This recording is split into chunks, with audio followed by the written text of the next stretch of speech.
Welcome to episode 20 of the Gilded Troll Plays Sky King's Tomb, or session 32 by Jordan Reckoning. And we're still here. Hey, we got a resub from Aren, 40 months.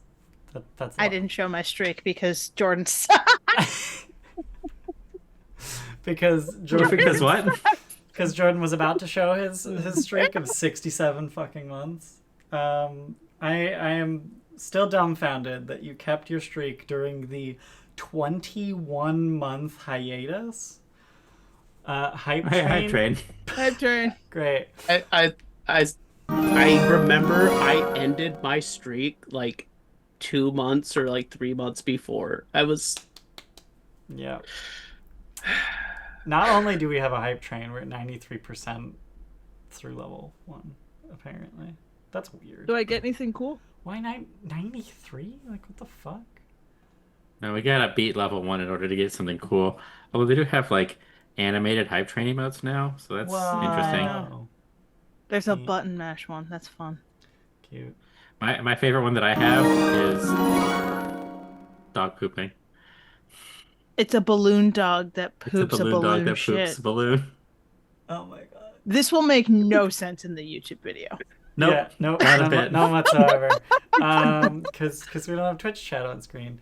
Anyway, Thank God. So Anyways. when last we left off, y'all were still investigating the Ash Cult. I can never remember where the previous session began. 7th Rova, we were working. Great. Continue earning. 8th Rova, Silver Tongue contacted Grom.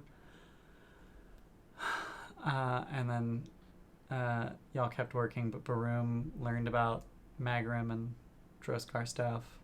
9th Rova, continue working. 10th Rova, continue working. And then the Cult of Ash contacted Baroom by way of pamphlet. So many just letters dropped to people. So many dead drops.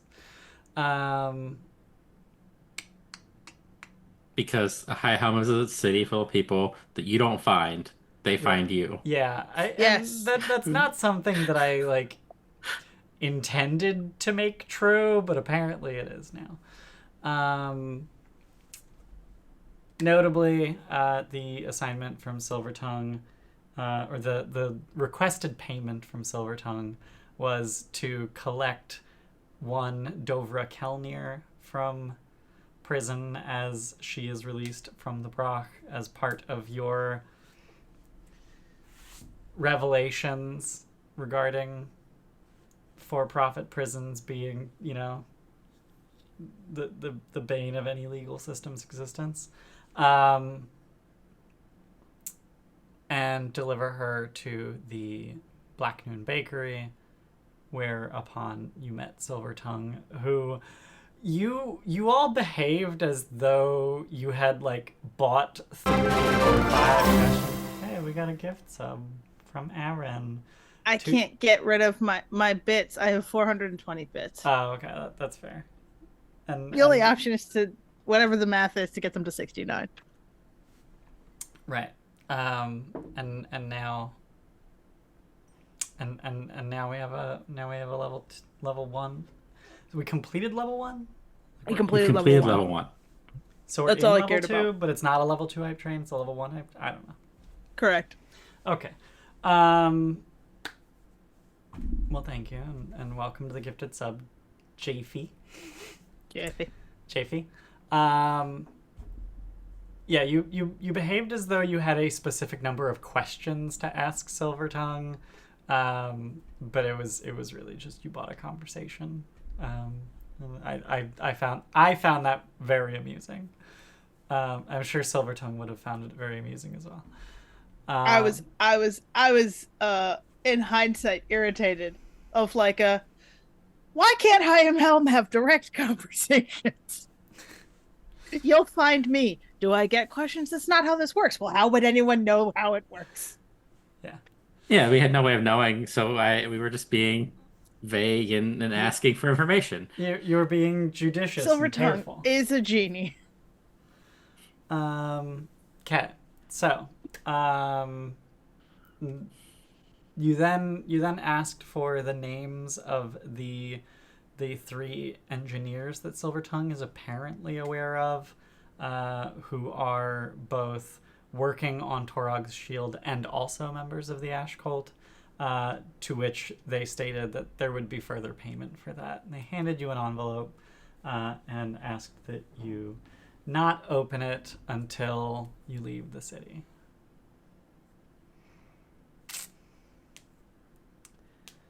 And that's basically where we ended, right? Yeah. That's the last thing I have in my notes. It's the last thing I have in my notes. Great, amazing, cool beans. Also, they have a temple that's disguised as a temple of Torag. Yeah, you did get a bunch of info from Silver. Yeah, that was further up in the notes. Got it. Yeah, there are people and there's a location. The people are not necessarily at the location. Okay. So. Okay. Okay.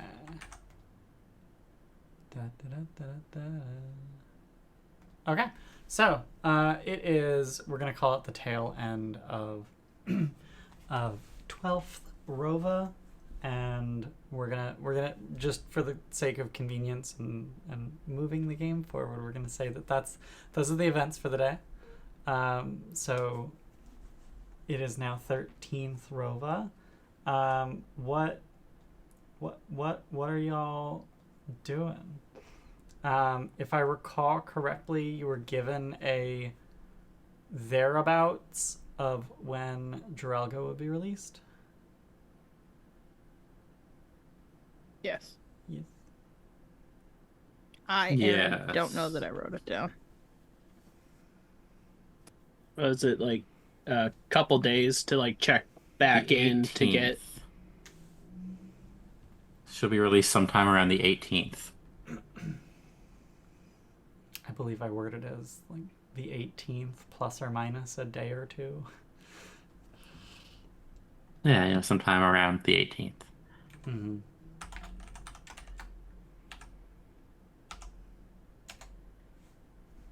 Well, I've got nothing to do until then, so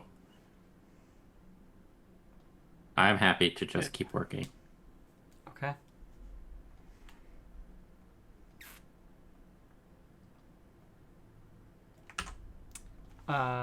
Is it safe to assume that that will be true for all of you until... Yeah, I think the only thing for me was whether I can't remember if I was going to make glue bombs or bottled lightning.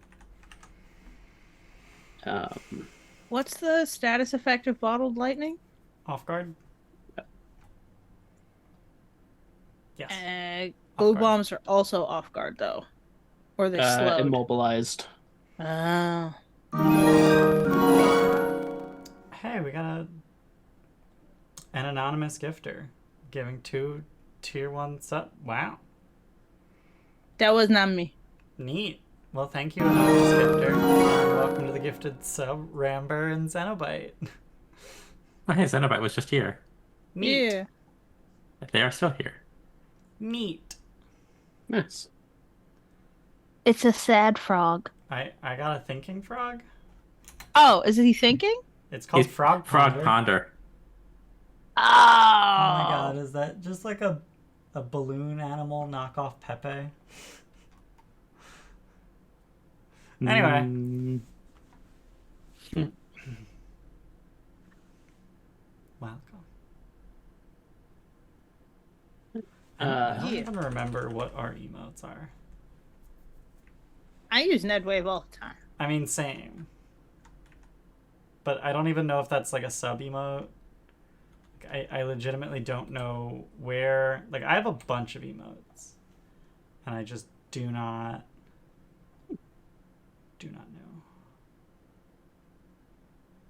know. But yeah, I think if everyone was good with Archie spending 20 gold to make glue bombs. Yes. I don't remember what my success of earning income was. So I have to roll back. Ah, there it is. 2 gold per day. Cool. Unless I need to roll again. So I did finally look into the process of discontinuous earn income, and basically what it is if you can just resume the same job you were doing before, then yeah, you can just keep using the same role and go on. If you need to find a new job for whatever reason, then you have to spend a downtime day finding a new job, and then you can start earning income. Ah, okay. Given that it's kind of been just Baroom's jam to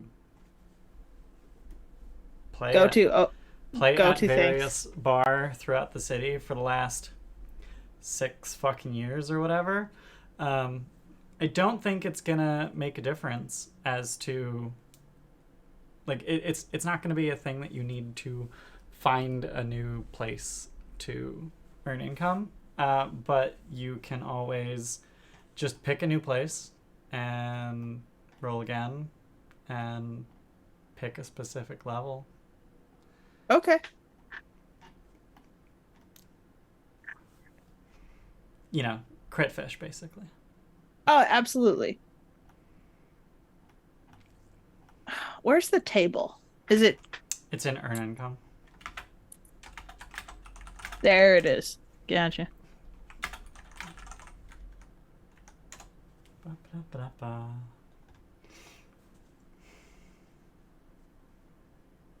I think Grom is making 3 gold a day. Yeah, I'm level 8 expert. Okay. Oh no, that's not what I wanted to do. Stop it. Fuck it. How dare you? How did I just roll on the table last time? Was there like a... There's a macro for it, I believe. I put it in my macro bar so that I didn't have to do this again. Mm-hmm. Oh, man. Apparently, you can use crafting for earn income. I thought Archie refused to go to that place, so he couldn't if he wanted to. This is true. This is a good point. I use crafting in our kitchen. Right. That is our house. It's definitely our spend kitchen. income. Yep. Yeah, I'm good to roll right off the crafting thing, right? Yeah. I think that's what you've been doing. Follow up a room. Okay, wait, no.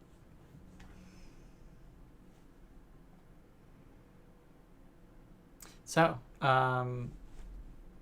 Archie is going to begin crafting glue bombs. Yeah. Okay. Let's get a roll for that. Alright, I got Baroom, are you finding a new job? Very nice. Critical success. Barely. exactly enough. Yep. And if I click this, auto... Perfect. Okay. And I will make notes because today's the 13th. Correct. Mm-hmm. Today is your setup day, so at the end of the 23rd is when you... Oh. That's a failure. I know. I tried harder, and I went down. Would you like to hero point? I'm good. Okay. Gain the amount of currency listed in the failure column for the task level. The GM will likely reduce how long you can continue at the task. I whiffed it at this place. Yeah, I think if you fail at performance, find new bar. They don't want you back the next night. You're not fired. You're just not you're not invited to return. Right.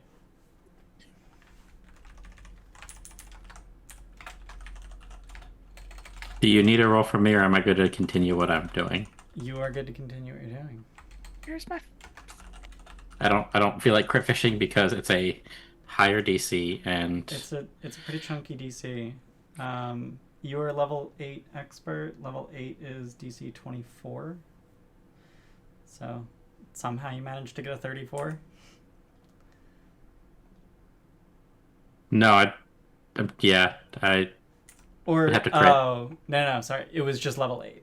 You just did level. It's 8. just level 8. Okay, right. Okay. That's what I was told I was working at now. I have better skills than what they thought I did, and Yep.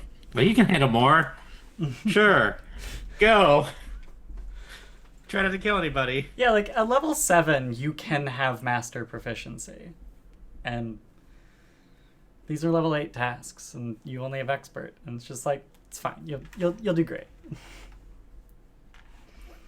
Oh. Point is, if you were level 8, your medicine modifier would be likely 5 higher. 3 from levels and 2 from an additional level of proficiency, if this is something you're focusing on. I'm excited for you to start consistently using the higher DC on treat wounds. I'm excited for when I won't have to roll for the lower difficulty because I will have no chance of critically failing. I mean, you need to have a plus 24 for that. Well, if I roll a 1 when I have a plus 14, it's a success. Except you rolled a 1. Except I would go 1 lower. It's a failure. It's not a critical failure. I can't hurt anybody anymore. Gotcha. Okay. Kinda. So even if at the end of an encounter there are several people at 3 hit points, you can go, it's fine. It's fine. After I enough can't time kill anybody yeah, anymore. I can't kill anyone. I can't knock you down by rolling a 1 on the first one. Right. Okay. It's not that I can always succeed. It's that I can't critically fail. Right. 10. So. Okay. So that's 13th Rova, 14th Rova. Baroom, sounds like you're gonna find another bar and try again. Yep. How nose to the grindstone are you on these days? I believe you decided that you don't need to do the espionage, staying apart. Yes. They know that I'm a mushroom. They've referenced Dad, Scabrella, and all that junk. So at this point, I think I am nose to the grindstoning on earned income because I am, based on the sort of research we've done, everything else, it seems like a long journey into the Underdark is imminent. Mm-hmm. Archie's been doing all this work to prepare potions and things, like gonna have to pick up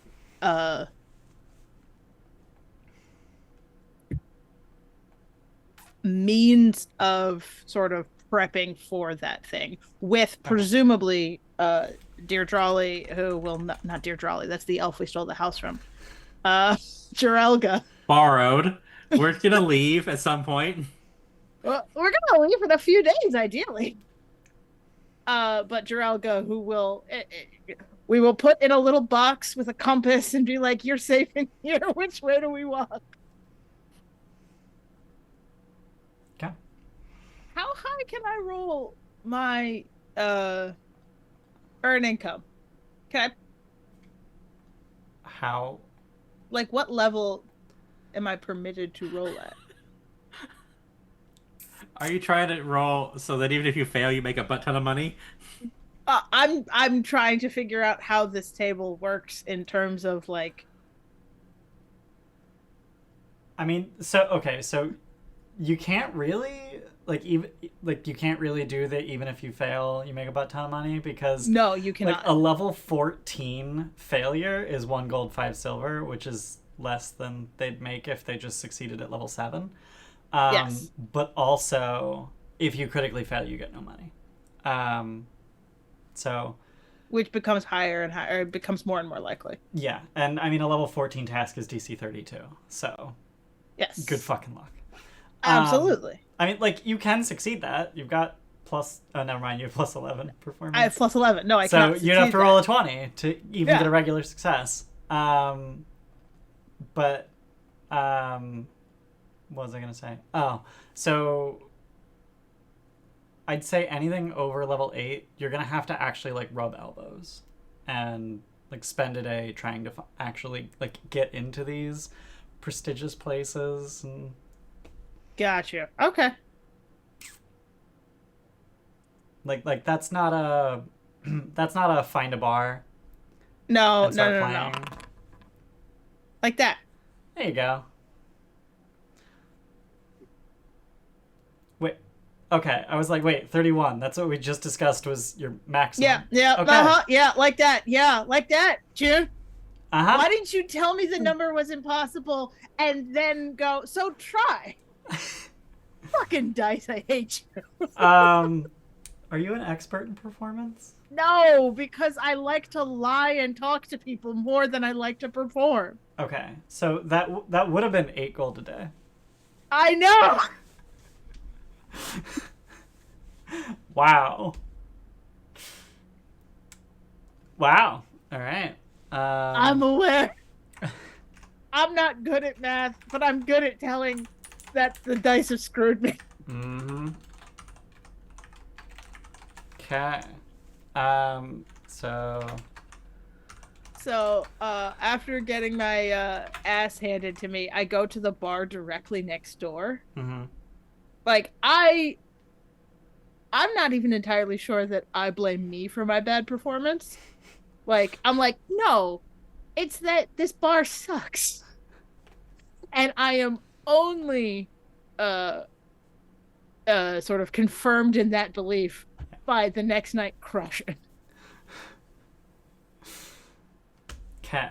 And then since you crushed it, you can just sort of like ride. I'm just gonna stay there. You can ride your own coattails. Like, you had such a successful night that people show up excited. And Yes, that is you indeed don't my have to goal. do any work to actually get the crowd on your side, so to speak.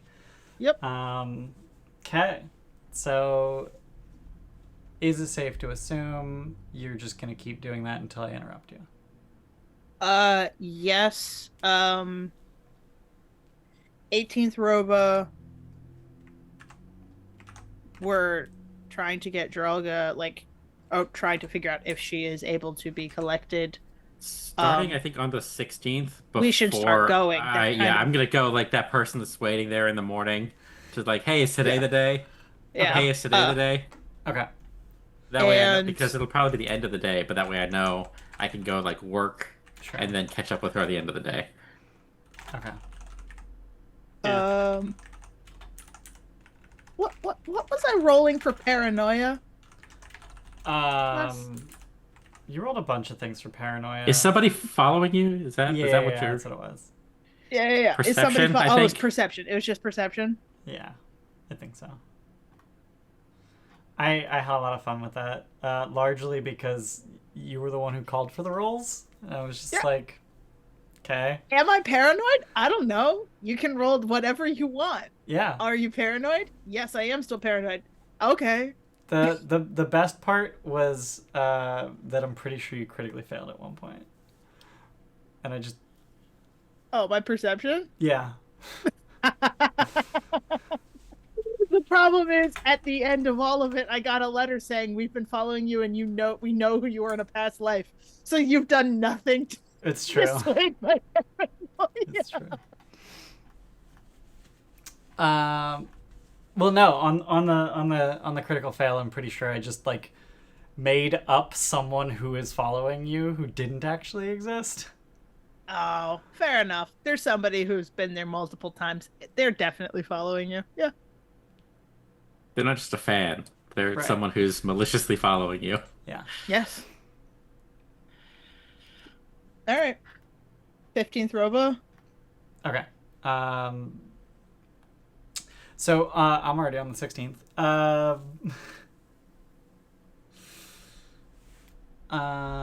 My failure was on the 13th, right? Yes, your failure was on the 13th, so 14th, 15th, Okay, so I just need to add another 3 gold. Yeah. 16th Rova, end of the day, Grom heads to whichever magistrate building, check on Jirelga's release. I want to say you bribed a clerk into telling you when she I think, yeah, it was like 2 gold. Yeah. Yeah. Which is like an entire day's wages. For If you suck. Archie's right here. Or you're making stuff. It's like 5 gold a day. What are you talking about? Make 2 a day. Archie Gale over here is just eating through the money. We're gonna get cool stuff out of it. Yeah. I mean, so, like, Archie has to pay a bunch of money up front, but then, like, the rest of the time he actually spends, like, making money. Like, he's making a thing. I'm not critiquing that at all. Also, I'm just saying it's an effective amount to bribe. I love the idea that it takes 10 days to make 4 glue bombs. Like, not only does it take 11 days technically to make 4 glue bombs. Yeah. At any point in this process, you can say, actually, I'm just going to throw money at the problem. What the fuck are you doing to throw money at that problem? I genuinely would imagine it to be something to the effect of, how many days does it take to make, like, personal experience, how many days does it take to make ramen from scratch? Oh, God. Or can you just throw money at the problem and buy noodles? Right. That gets you a day. Sure. Throw money at the problem and buy fish stock. You don't need to buy 67 different dried fishes and make your own fish stock. Oh my God. She's very talented. Not 67 dried fishes, it's like 8. Okay. Still. Yes. Okay. So Grom, you check, and the answer you're given is tomorrow or the next day, based on the stack ahead of Jirelga. It's like she's like right at the bottom of where we typically get through in a day, but like some of these look this little... piece of paper, this file in between hers is really thick. Yeah, so it might take a bit. It's maybe the 18th. It does incidentally end up not being the next day. So we're gonna skip through the 17th as well. So 16th goes by, 17th goes by, and on the 18th, do you go to work, or do you just head right to the prison, wait for a release? No, they typically do the releases at the end of the day. This is correct. So I would probably go and work for the day. Okay. Cool. Unless Grom asks for support, I would say Grom plus taking Sparky plus taking Fetch, perfectly safe to solo pick up Jirelga. Okay. Yeah. Yes? Unless Grom wants party. anyone else. Baroom would probably be helpful. Okay. Yeah, sure. I'm not very big on talking, and Fair. I don't want to scare her away. Okay, valid. So I don't just want to leave Archie out, because at that point it's everybody but Archie. Okay, we all go pick her up. Yeah, Archie can. Well, I guess if we go at the end of the day, would he get a craft day in? Yeah. Okay. Okay. Yeah. Do that. Archie gets up a little bit early to make sure he gets. He's like, "Yep, I can set it to simmer, and we can leave." I mean, it's not till the end of the day that you need to go. Like you don't need to spend every waking hour on your glue bombs. This is a downtime day. It's a work day. 8 to 12 hours is plenty. I'm being facetious. Oh no, there's probably definitely times where it's like, okay, so once every 20 minutes I have to do like 2 drops of this. And now I need to wait 20 minutes to do it again. Nice. God, the idea that alchemy exists in a world, and the idea that it is not magic, despite magic existing in this world, is fucking wild to me. It's just like, what bullshit fucking chemistry nonsense do you have to do? Mm-hmm. I mean, actual chemistry has crazy things you can do. I wouldn't know.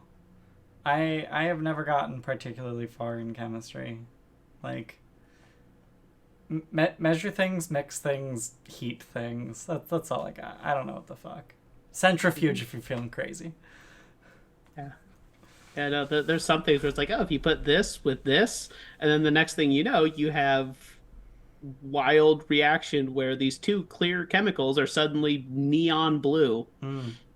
The farthest I've gotten chemistry, or like the most sort of prescient chemistry is in my day to day, is do not mix ammonia and bleach.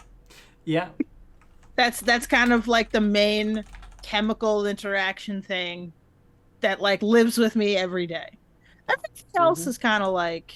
Also, never add water to acid. Always add acid to water.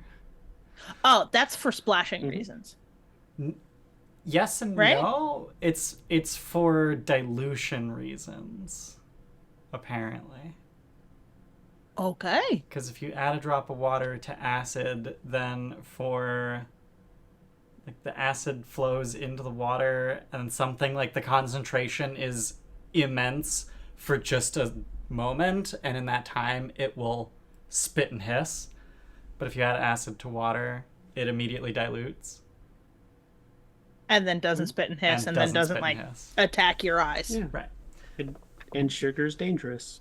Sugar is fire. Sugar is fire. And we're all on fire been at all times. Chemistry safety public. We are all currently on fire as we speak, just very, very, very slowly. That was just Archie that one time. It's fine. For 5 hours. The fact that you were on fire for a full minute and you were still the person who went down the least. That's because you're the least threatening because you were on fire, so the enemies just assume, well, he's not going to be up for much longer. He's on fire. I should throw 80 40 plus damage. I should throw 80 damage. Not even Grom, Jordan. Yeah. What is the actual difference between a lesser and a moderate glue bomb? Can Archie only craft one of them? No, Archie can craft either, and is crafting the moderate. The escape DC is higher. You get a bonus to the attack roll. Oh, and the speed penalties larger. Yeah. Neat. Shut the front door. I love this stupid game. There's glue bullets. What? I'm trying to find glue bombs, so I just look up glue, and the first thing that pops is glue bullet. This game is so perfect and so stupid. It's literally a glue bomb, but in a gun. It's well, also sometimes really you want expensive. A gun. It's 16 gold for one of them. This very much smacks of like... Nope, I lied. It's 16 gold for 10 rounds. Okay. But this also smacks of... Do you have gun? Are you playing in the Guns and Gears world? Make it a bullet. Come on. You know you'd want to. Don't throw bombs. No one throws bottles here. It's bullet. When you say gun world, I think you mean Alkenstar. Yes. Outlaws of Alkenstar. The name of the AP I couldn't remember. The Grand Duchy of Alkenstar. Apparently. Yeah. They have blimps and shit. Anyways, so on the 18th, the end of the day, y'all head to the prison where Jirelga is to be released into your custody, and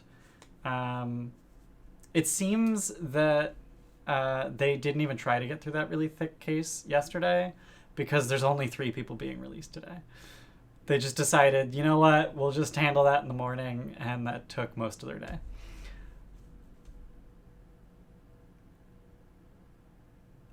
You have no idea what Jirelga looks like, do you? Deep It's a gnome. Drathnalar. Yeah. That's There's about not it. that many. There That's are not that many of them. There are not that many. Like a crazy old Drathnalar. Yeah. I So assume she if- talks to herself. She If gives off there girl are talks to yourself 2 vibes. super old Drathnalars being released today, we'll take both. You're not, Like- you're We got a not sign, just like, going at to the hold up a airport. sign. What are the chances that both of them don't know something about the city whose name escapes me right now? Goldredge. Goldredge. What are the chances both of them don't know something about Goldredge? They're both old and like, just come on. Bet you'll have a sign, but it's upside down. I am really curious where you got the idea that Goldredge is like ancient history. The fact that it's ruined. I know it's not ancient history. Like Also, the fact that I'm 6 years old. fair. Like if you the players had to actually take a guess at how long Goldredge was destroyed. 200 years? How long has it been since Targic Was went gone? away? Since Targic left? Yes. 9,000 years? Oh. I was gonna say it happened after Krohan lost the clan dagger.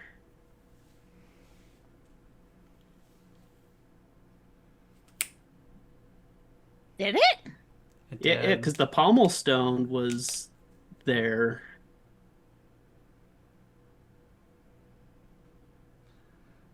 And Oh. it was still a So functioning. that's like 15 years ago. That was a decade ago. Okay. Goldredge was recent.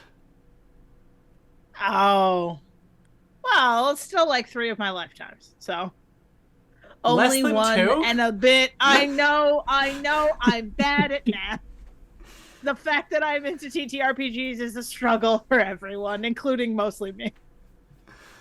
Yeah, no, Goldredge was no more than 10 years ago. So, like, I don't remember who it was, but made a comment, like, Jirelga's a really old Drathnalar. I'm like, says fucking who? Okay. That's me. Backing up though. How much like trade and contact are there between High Helm and the cities below? I assume cities, but you know. I mean, there are plural cities in Yeah, the yeah. Dark Clans. Yeah. Very little. Okay. The 'Cause, like- vast majority of High Helm's trade is overland.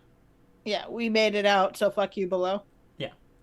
Okay. And a lot of it is reasonably insular between Dwarven Sky Citadels, and in recent years, High Helm in particular has started to trade with the elves of the nearby.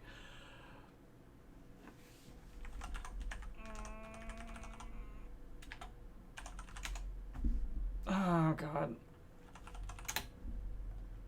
What the fuck is the name of the place?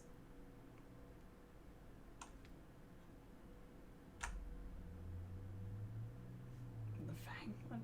I don't remember. It's a wooded area nearby. Elves of nearby wooded area, whose name is escaping me. And hilariously, I cannot. Is it the Tanglebriar?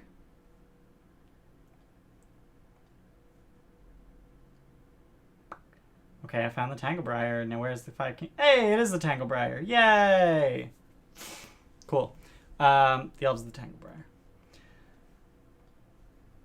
And in very recent years, High Helm has started to trade with the half orcs of Orcs of Urgier, yeah. formerly Kuldukar. Yeah. Which isn't like a controversial and Not painful thing at even all. remotely controversial or culturally painful. I mean, to be fair, the orcs have had that citadel for a hell of a lot longer than the dwarves ever did. But to be fair, what if dwarves were stereotypically stubborn, long-lived, and angry about things? It's a good Yeah, thing what I'm if that were the not. case? What if that were the case? Yeah. So, you go to the prison to pick up Jirelga, and conveniently for you, with your inability to tell Drathnalar apart, not you, Archie, you're good. Um, there is only one Drathnalar being released today. How old is this Drathnalar? Younger than Archie. Fuck. Or looks so young, we're like, oh, you're wizened. It's like you're short. Yeah, I'm not sure. Like, what the hell gnomes age? Because they don't necessarily have a top end of their lifespan. They have a All top at end of their once, and then patience, not right? at all, and then Yeah, it's basically they tend to die if they bleach. I thought Other- there were some bleached dwarfs that are the gnomes that lived. Yeah, that is incredibly rare. Okay. Yeah, that is a thing, but it is incredibly rare. In Pathfinder 2e, gnomes mature physically by their 18th year, but can live for centuries. It seems like they're just adults until they bleach. Like there's really no such thing as an elderly gnome. There are adult gnomes and there are bleached gnomes. Okay. But also they very, very rarely exceed 400 years. I'm guessing that's just how long it takes to get bored of everything the world has to offer. Well, if you're like Sorry, everything the flip-flopping- universe has to offer. Yeah, if you're flip-flopping topics every 2 years, 400 years, 800, like at Yeah. a certain point, Yeah. you're gonna start doing circular like research, and then the second you, I suppose, hit like a prior thread of yours from 400 years ago, your brain just goes, "No, prior research done." Yeah. Okay. Which just begs questions about elves and like how. I guess you just do the Deirdre thing and you coast for a really long time at a thing that you are way done with, until something says actually it really is time to move on. Whereas with gnomes, that thing that tells you to move on is oh, I'm dying now. So then so Baroom would introduce themselves to Jirelga. And presumably, I'm assuming like there's some sort of like official person who like says, Jirelga, if you want to be released, you have to go with these people. They've spoken for you or something. Yeah, pretty much. Yeah, and just like, hi, so you don't know us, but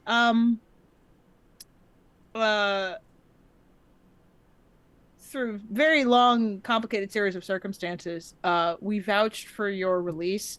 Can we buy you a drink at bar Zelgin's and have a conversation just to sort of discuss that, if you'd be willing?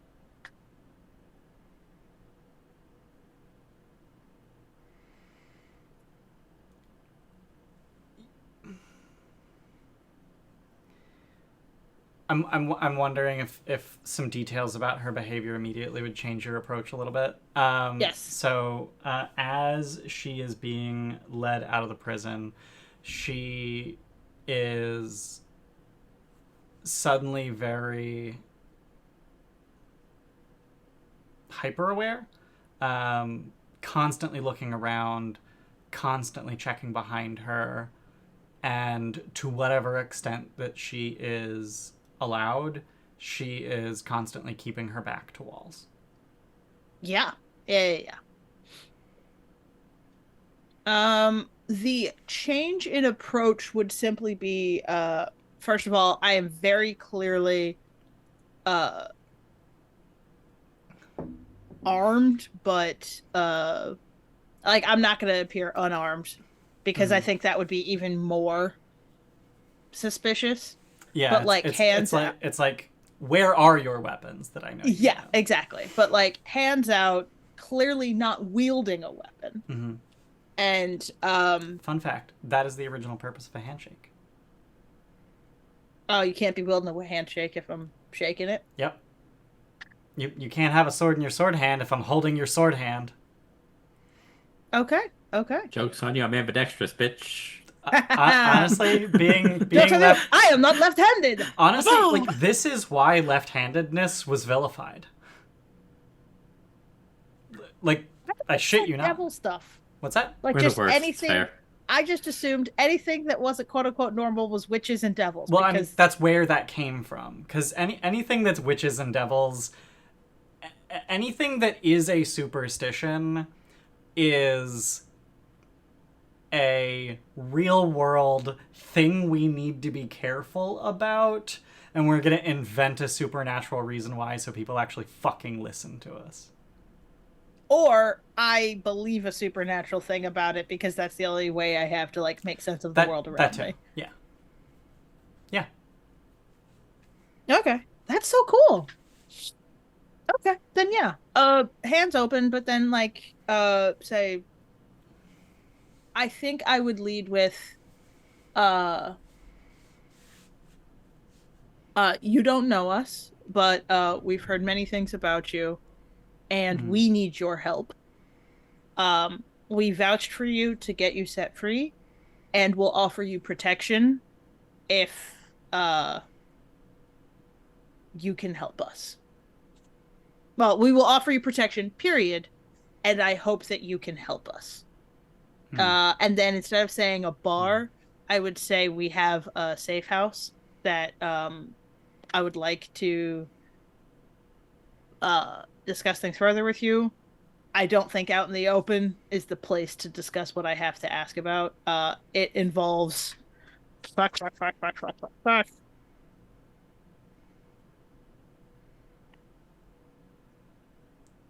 What's the name of the worm? Hold on, I've got this. It's in my brain, if you want it. Zoga Totoro? Zogo Totaru. Totaru. And then, like, I would truly, like, lean in and whisper, it involves Zogo. Like, I will not whisper for microphone reasons. So her eyes definitely go wide at the name, and she just wordlessly grabs your wrist and starts walking. Has no fucking clue where she's going. So like, you need to start leading, but like she just starts moving. Yep. Okay. Is our house that we're currently staying in, is that the best place for this? Because I think, wasn't there something about she's related to the gnome that made Baroom? Yeah, this is accurate. But Baroom is in a bed upstairs. Sure. We can have this meeting in the living room, and don't bring up the body upstairs. And nobody mentioned the dead body upstairs. It's not dead. It's a puppet. They're never alive. It's inanimate. It's not dead. Fair. It's not dead. It's just inanimate right now. She might have some questions. That's all I'm saying. Oh, but after she trusts us, then, you know, she can ask those questions without it being weird, or without it being as weird. As weird. I don't know. A life-size puppet in a bed tucked in. I don't know how much I trust you. I still have questions. I mean, to be fair, that was once you, so you might have some sort of feelings about that. Yeah. Grom, remind me where Sky Sunder is.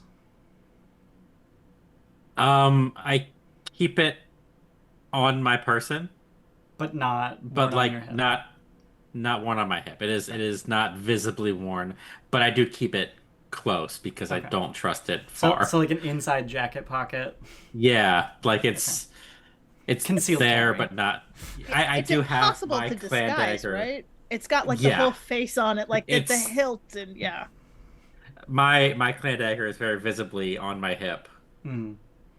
The the and the pommel gem in particular is very distinct, and would be very, very recognizable to her, considering she was the one who found it. And this is a thing that you know. Mm. This is a thing that you at one point knew. Okay. this is the thing that our characters know. Sure. Our characters know. Yeah. Okay. Yeah. So then, So yeah. the leave. recording you found, it's here. It's actually here. Jirelga, you impossible creature, you did it. I don't know who you took it from, and I don't want to know, but this gem, this pommel stone, it's flawless. So on and so forth. There was mention of Jirelga in the thing that we had heard Yeah. from the Which ancient ruined city of. Uh-huh. If you go to your journal, it's under the Mantle of Gold folder, and it's called recording number 3. And hopefully you, you'll. Yes. That's why all the other things have been physical objects that have the little diamond in them in the stash. So I've just been, every time I try and remember lore that we got in an object, I go to party and look at all the notes. Oh, interesting. That's how you spell Jirelga. Fuck. Oh God, how have you been spelling it? DJR. Wait, what? DJRELGA. DJRELGA? Yeah, Trelga. I just made up some fantasy shit. Yep. DJR. Where's the apostrophe? That's I was not just the apostrophe, Jay. She's a gnome. A B. Oh no, I cannot say that on stream. I will tell you guys.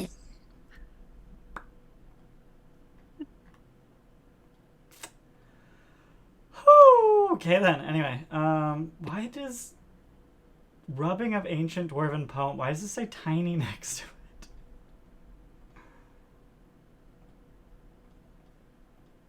Oh, okay. Because by default, items are designed for medium creatures, and apparently, you decided to set that one to tiny.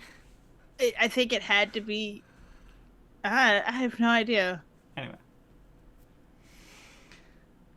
Anyway, so yes, safe house.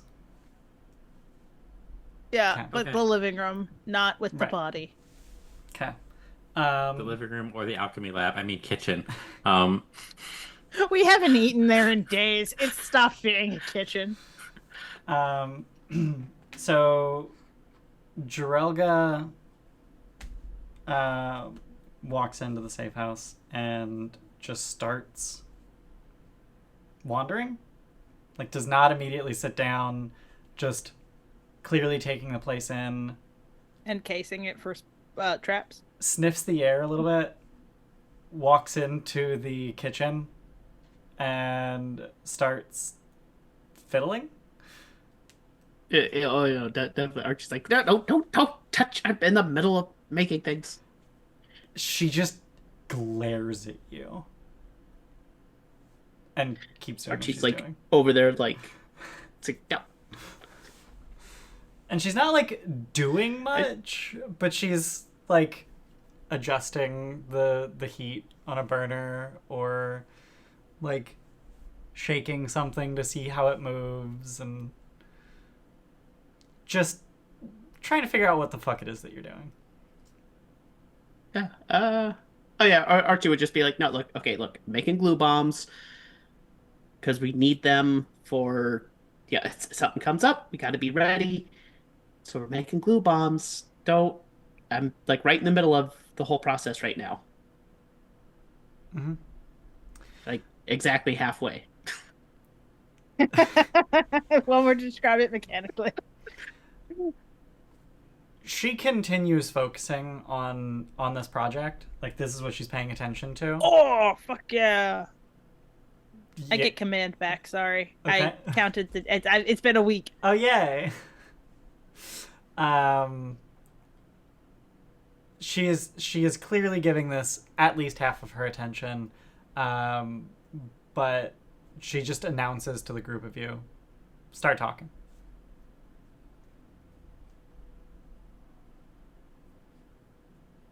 So we're trying to find Sogo Totoro, and we've been led to believe that you might have information. You have a death wish. No? We keep being told that, but no. Most of us haven't died yet. That really hurt, Archie. Ow. I only died. Well, hold please. I guess technically I've died twice. But, it got better. I don't remember the first time, but, The worm ate me. Oh. The worm ate you. That would explain why you know so much about him. Swallowed me whole. Cut my way out. And it still lives? It's a big worm.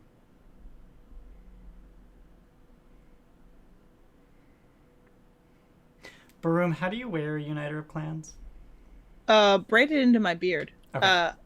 I've learned. So you wear it properly. Well, yeah. So I had to wear it before I knew what it was, and I was a mushroom.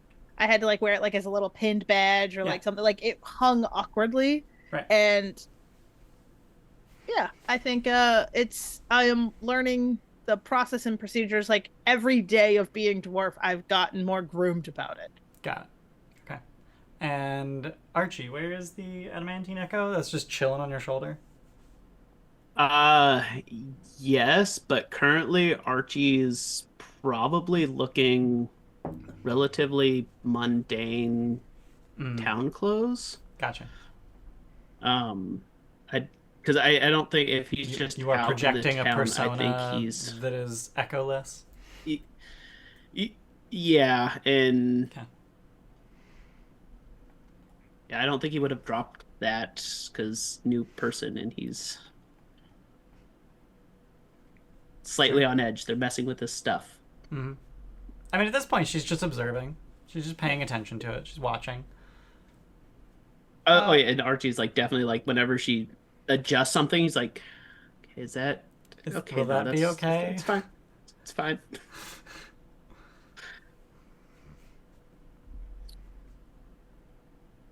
Why?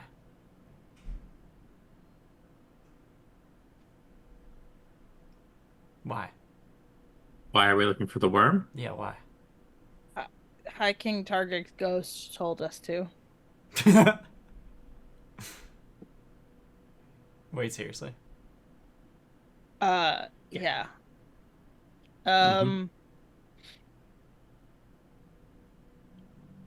We helped the dwarf that lost his clan dagger repatriate it. And in doing so, in sort of removing the curse from it, in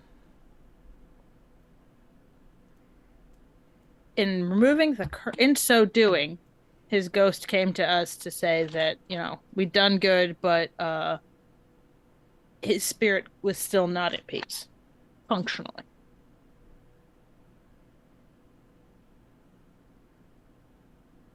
I don't believe in ghosts.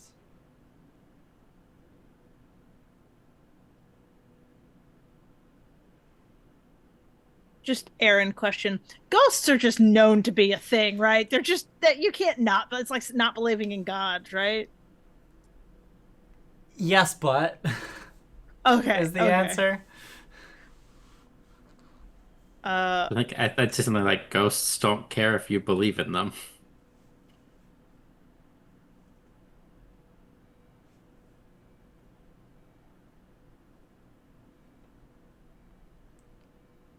Why me?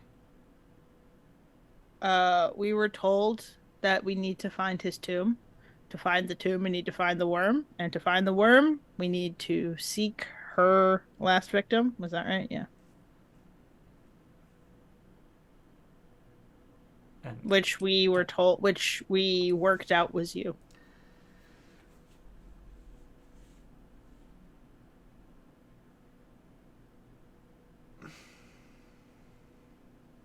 There was a lot of magic and, ghosts and visions and things. mm, We went to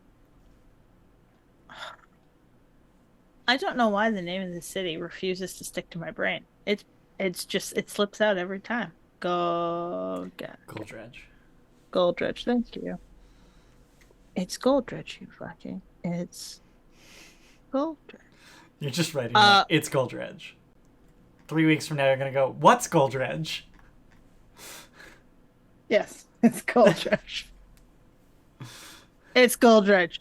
We went to Goldredge, and we went to the workshop, and her eyes go wide, just lock onto you.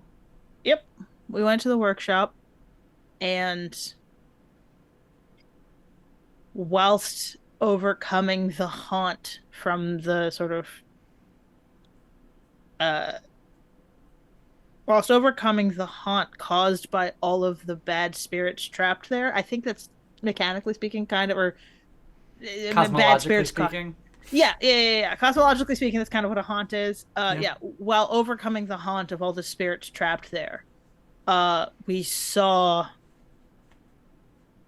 the worm destroying Goldredge. And you still want to go after it? We have to. Kind of by providence and by sort of by sheer happenstance.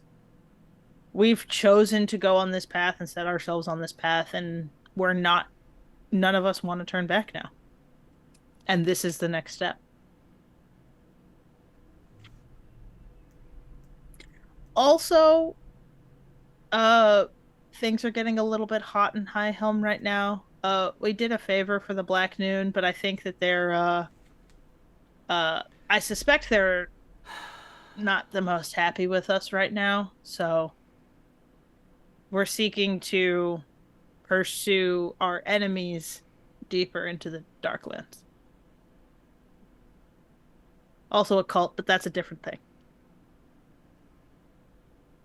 She looks from Grom to Archie, and just between the two of you, you're on the same page.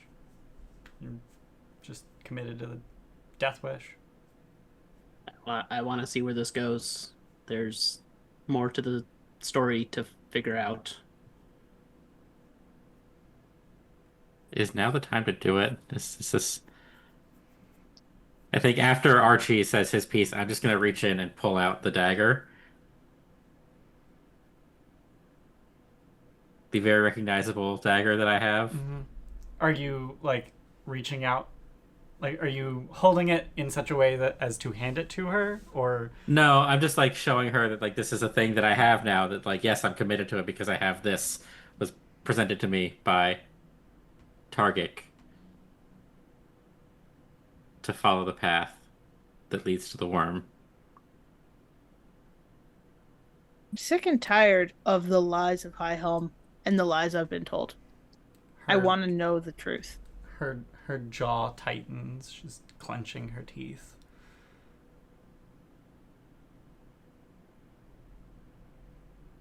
Her lips shake.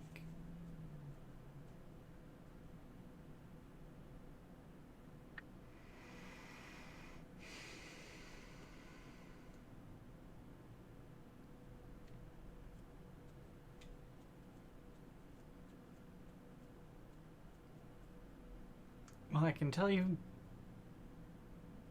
not to take that gem out.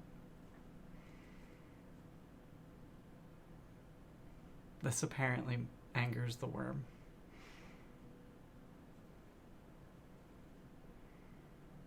Don't take the gem out of the dagger.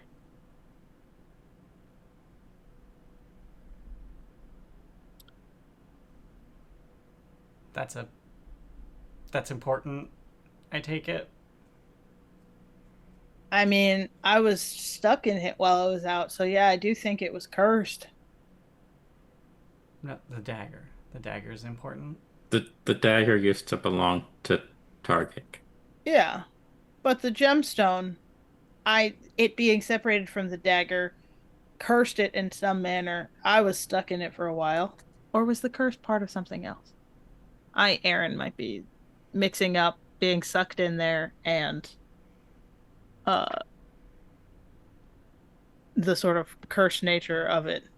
So it worked. It actually worked.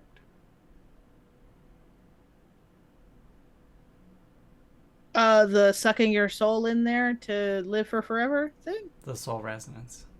Yeah. Yeah, worked is a strong word. Once you're sucked in, you're kind of stuck. Yes. And if That you're was stuck for supposed long to be enough, the you go point. crazy. You went crazy? Prior resident did.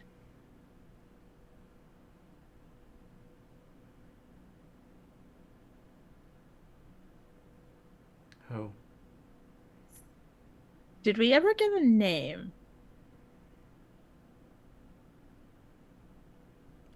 Aaron, don't have notes that we ever got a name.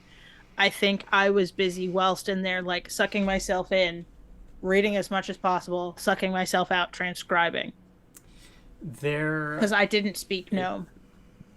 And Archie would translate. Yeah, so part of the crazed inscriptions. So most of the crazed inscriptions were attempts at escape. And it was all the wrong ways. It was a lot of wrong ways. It was a lot of ways that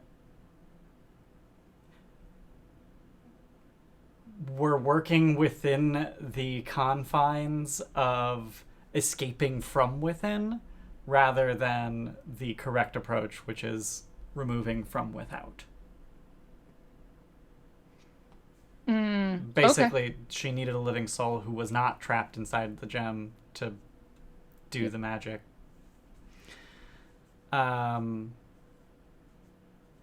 Most of it was escape attempts, but part of it was attempts at recording one's own existence, thoughts and memories and reminders of who the fuck they are. Yeah. So, I don't know who, but we did sort of. I don't speak Gnomish. I don't think I do anymore. What do I speak? No, only Archie does. So like these are the sort of raw notes that I put out, and like a hander. I'm assuming that there's just sheets of paper everywhere, and I just grabbed one of them, and I'm like, this was, a copy of some of it. Do we still have the ability to play the recording? I think we have to put it back in a Clockwork Robot to play it. They're like it's like a tape deck. We might have sold the. I think we sold the broken one. There's a broken Clockwork Spy. No, there's a wound down Clockwork Wound Spy. down. Yeah, we sold the broken one. I mean, we you didn't still sell have a broken one in the stash. Where? Down in treasure. Whereas the wound down is in equipment. Oh, treasure is broken. Wound down is in equipment. Yeah, because wound down we could still use. Yeah. So, why is the broken one worth 0? Because it's broken? Oh, maybe we were contemplating trying to fix it at some point. I think we were contemplating fixing it. Yep. I think you were contemplating fixing it before I realized that somehow the wound down one, which is findable somewhere in Goldredge, was in Krohan's inventory somehow. We stopped a bunch of them from exploding once we figured out like their exploding timing. One of them from exploding. So we have one recording. which is why you have one recording.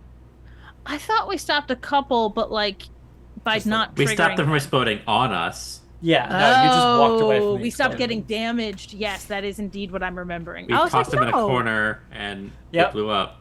Yeah, Tossed I him in the didn't. I was corner. like, we didn't tank that much damage because we couldn't have. So you put the gem in the Clockwork Spy and you wind it up and play it. Yeah, I would suggest doing that. Yeah, absolutely.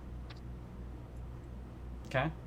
We don't have like a definite knowledge that this is the person that was stuck in the gem, but it's a pretty fair deduction. Mm-hmm. These were found in the workshop that we found the gem in. So as it begins to play, Jirelga just starts sobbing.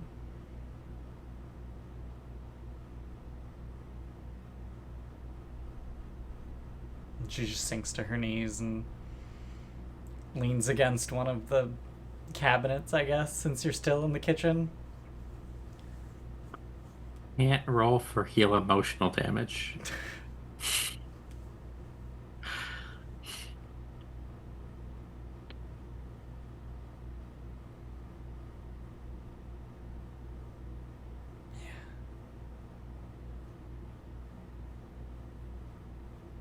Where's the... After the recording finishes and after she has a minute or two to compose herself, she asks, where's the Mark IV lattice?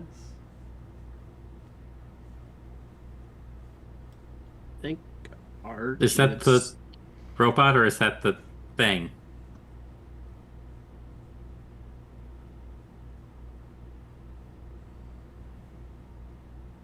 Are you asking her? It's a question that, 'cause I don't know. Beats me.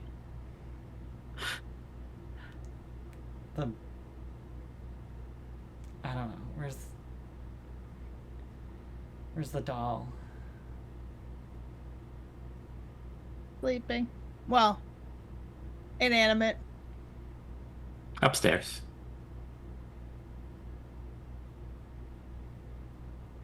She goes upstairs. I'd bring him down. Like you don't have to go upstairs. That thing is not light. I'm Dwarf. Also, we're going downstairs now. That thing is not light. Yeah, I have a positive strength modifier now. It means I Okay. can lift everything. I'm reasonably certain that large creatures generally have 12 bulk. What does max bulk mean? You cannot lift more than that. You can drag Can it. Yeah, I'd drag his body down the stairs. Oh my fucking god. I mean, then we have to drag it back upstairs. Yeah. Oh, you raise these valid points. Okay, yeah, sure, we go upstairs. I just feel it'll be weirder for everybody if we stand around a dead body. Well, so the other one is as soon as, because I'm assuming she goes, oh, it's upstairs, and she immediately goes to go upstairs, and Yeah. Archie would like catch Grom and Baroom real quick and be like, do you think I could see, I actually still have the piece with me? Because Archie did try to pull the pommel stone out of the thing without breaking it. Oh, the silver armature, whatever metal Yeah. that was. I'm not remembering. Let's stick with just the robot for now, and then Yeah. Yeah. Let's stick with the voice of her mentor, partner, coworker, and the robot.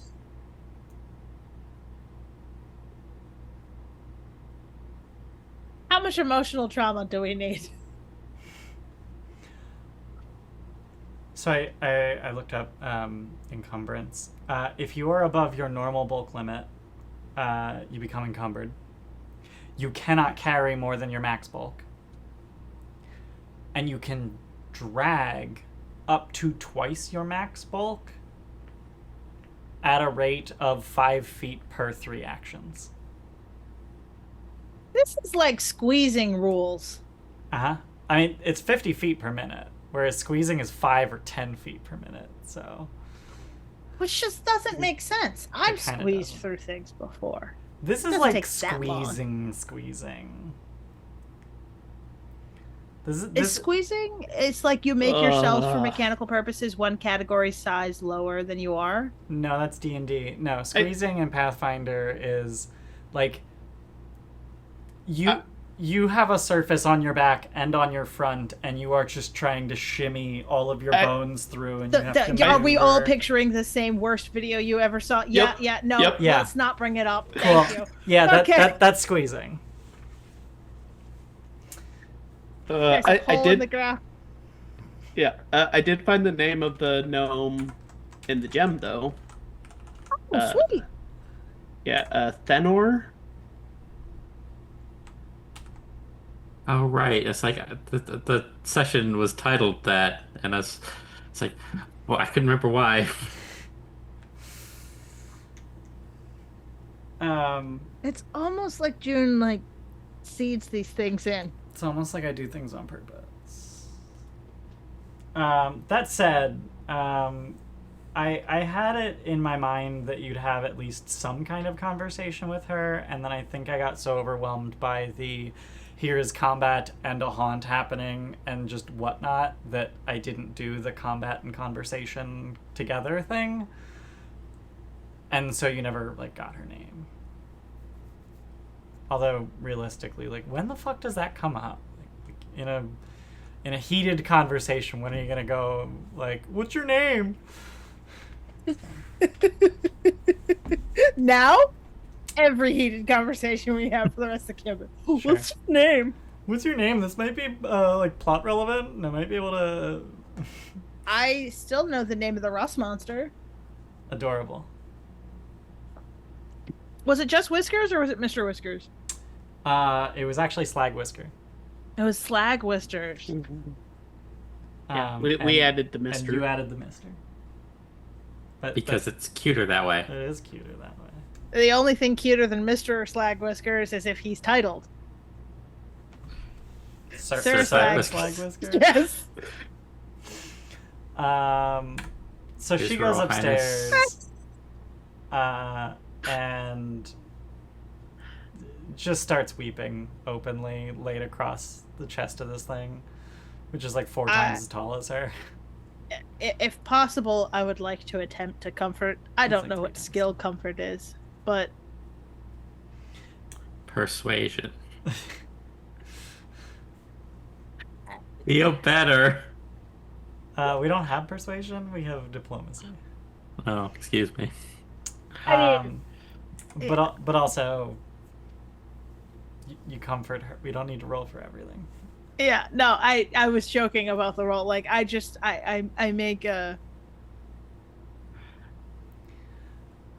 make the effort to, without touching someone who clearly is very nervous, like comfort them, and very much like, I am so sorry for, I think, throwing all of your losses on you in a very short period of time.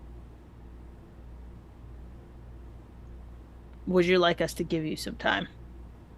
As soon as you make your presence known, because she was just oblivious as you came upstairs and entered. As soon as you make your presence known, she just like sniffs up her tears and sobbing and just like sucks it in. Nasty. Gross. Yeah. Don't do that. No, tear, go back up. Yeah. Turns to you, just like aggressively wipes her face with her forearm, which I would do, but I have glasses and headphones in the way, so I won't. And just says, yeah, get out.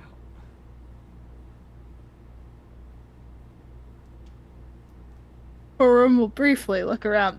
Like all homes in High Home, this room has no windows, right? I suppose. I close the door and I give her her space. Okay. Making sure she can't run. Yeah. I wait in the living room. I give her her space, and I don't go outside to stare at the window to make sure that she's not like, fuck these people, I'm out.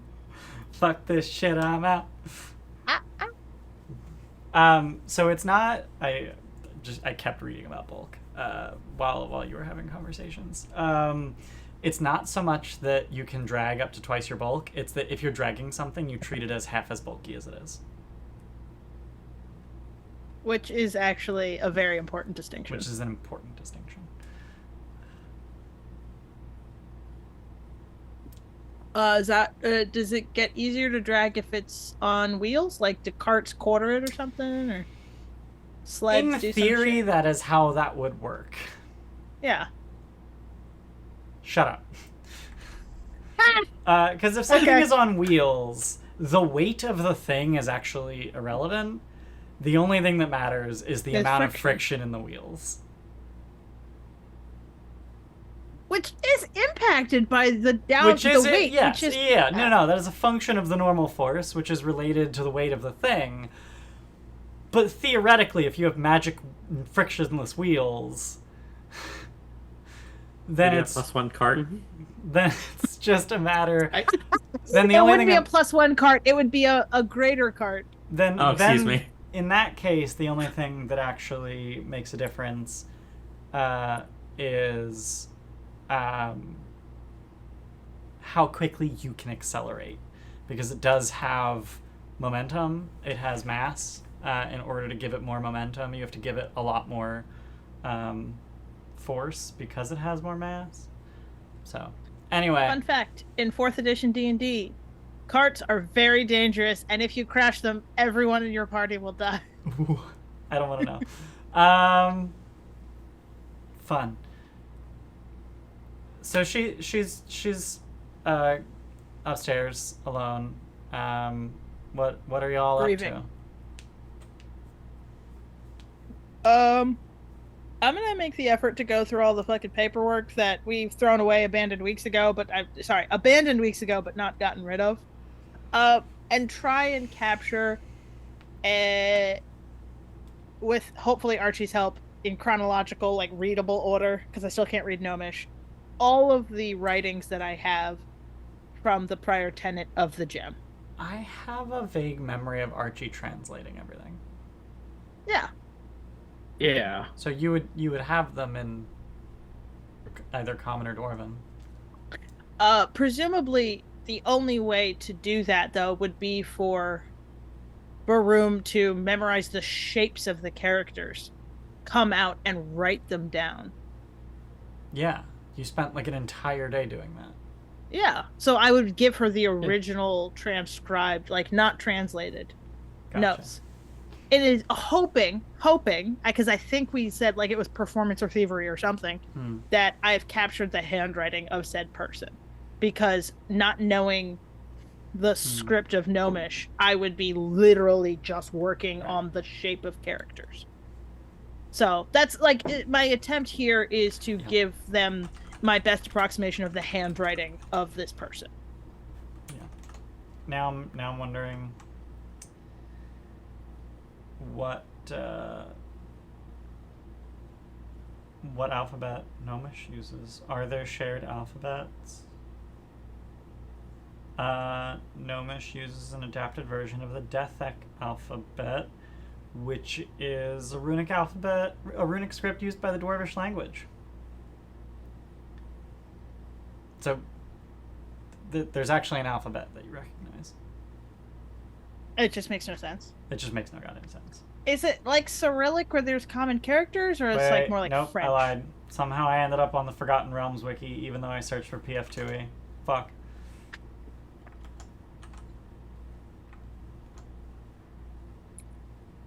I hate the Archives of Nethys page for languages because they offer exactly zero description of the language and just have, here's a list of all the creatures that speak this language. That sucks. I agree. Oh my god. There's a stat block called Bleachling Survivor. There's a character. Isn't that one of the gnome options, Bleachling? I Like think so. PC options? I think Ancestries. so. I think so.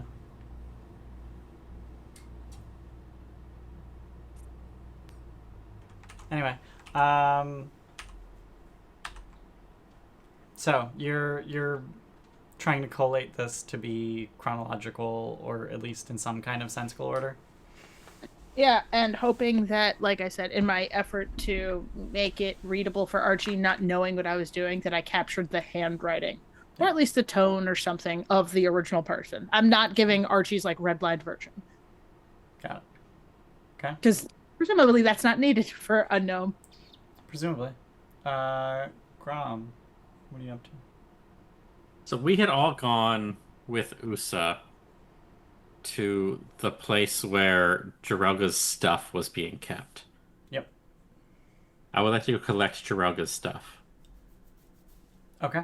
Oh, from USA? Yeah. We gave it to USA for for safekeeping. I think Usa had it. Usa had it. Yeah. Ah, got it. Yeah, it's like in a trunk or something, right? Yeah. And I can't remember where that's actually stored. Did Usa have Probably, I think we gave it back to USA because, like, we didn't need any of it, except for the clues. We didn't want to take any of it. Right. I think Usa was keeping it in the depths somewhere. So maybe we know where Usa lives now. Maybe we can actually find her. It would have been like a storage container. It would have been a P.O. box. Right.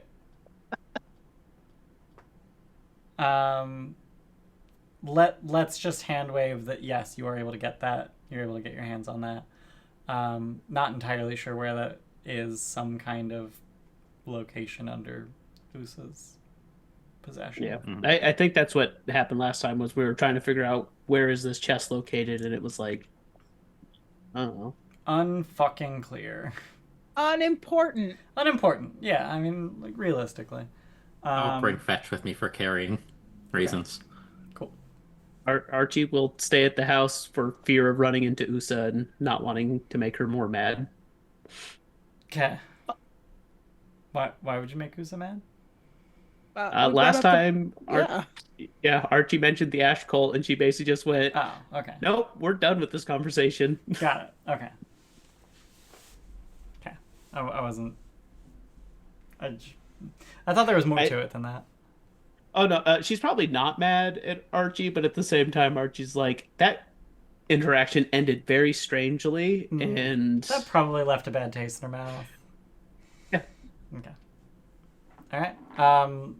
I think Baroom needed your help with the. Yeah, I transliterated stuff, so I'm just like, I didn't write like. Does this sentence end and is this the beginning of the next page? They're just in a pile. Okay. And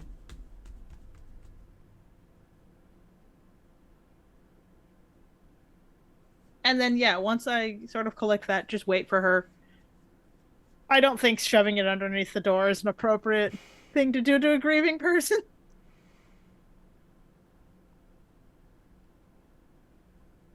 So around the same time that Grom and Fetch get back with the trunk, Jirelga just confidently strides down the stairs. No sign that she's been crying.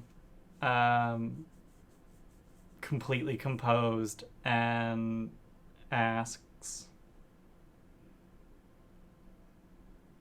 "So when are we leaving?" 12 days? It's gonna be towards the end of the month. We're needed in town for a criminal investigation. We're kind of general do-goodery types, as I've been told before. That's very irritating. So, felons. No. Oh. We got the Brock shut down. We killed what killed a clan elder. We didn't kill it. Oh no, we beat it within an inch of its life. Sorry. And And then that's why set we the need guard on it. that's why we need to stay in town in case there's a criminal hearing and they need to talk to us. Mm-hmm.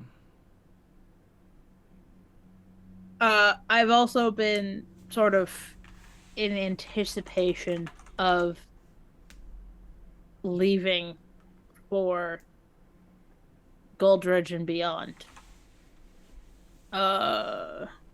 Assumed that you'll need some things.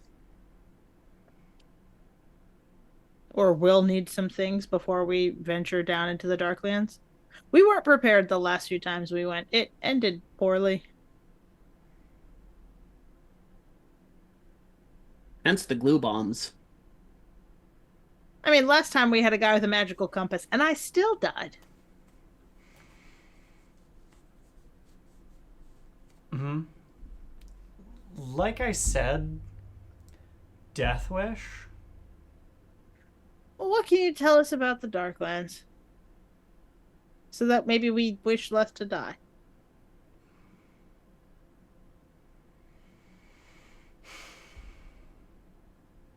I've forgotten more about the Darklands than it sounds like you know. I'm 6. Actually, She I'm 2 weeks old. stares agape at you and looks at Grom and looks at Archie and then looks back at you. I mean, In case it wasn't clear, I was a person that I don't remember. I died. I was resurrected as a mushroom by an evil older mushroom who's working with a cult. I didn't remember much about my older life. And then I, the mushroom, died, and I've been a dwarf for maybe a month now, less than. This is all new to me. I'm just trying to do the best with what I have.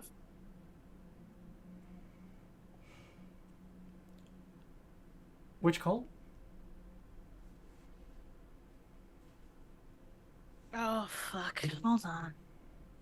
Well, I mean, I know it's the Ash cult, but I'm trying to figure out what, I mean, Skibrellon was, a believer in... He's called... The letter is, called the... calls him the tender of the voiceless spores. So I would just say, Skibrellon served the fungus. He served the spore living.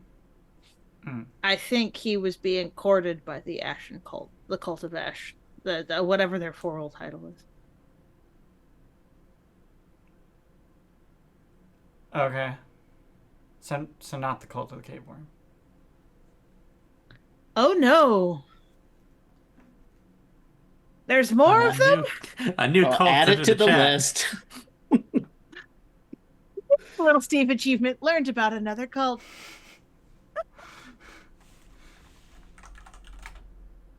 Oh.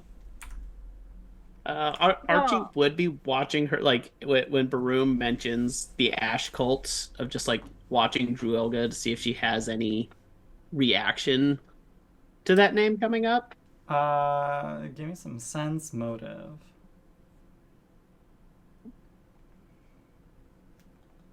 Oh.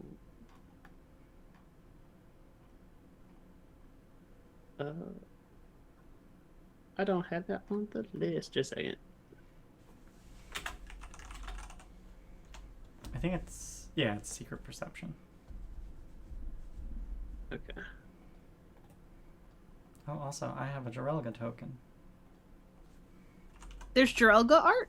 There's Jirelga art, not in the book. I think I don't know where this art came from, but I'll share it regardless. Cute. It's slightly terrifying and also slightly adorable. Why? The 5 o'clock shadow? No, the piercing stare The that 1,000-yard stare. looks into your soul. Yeah.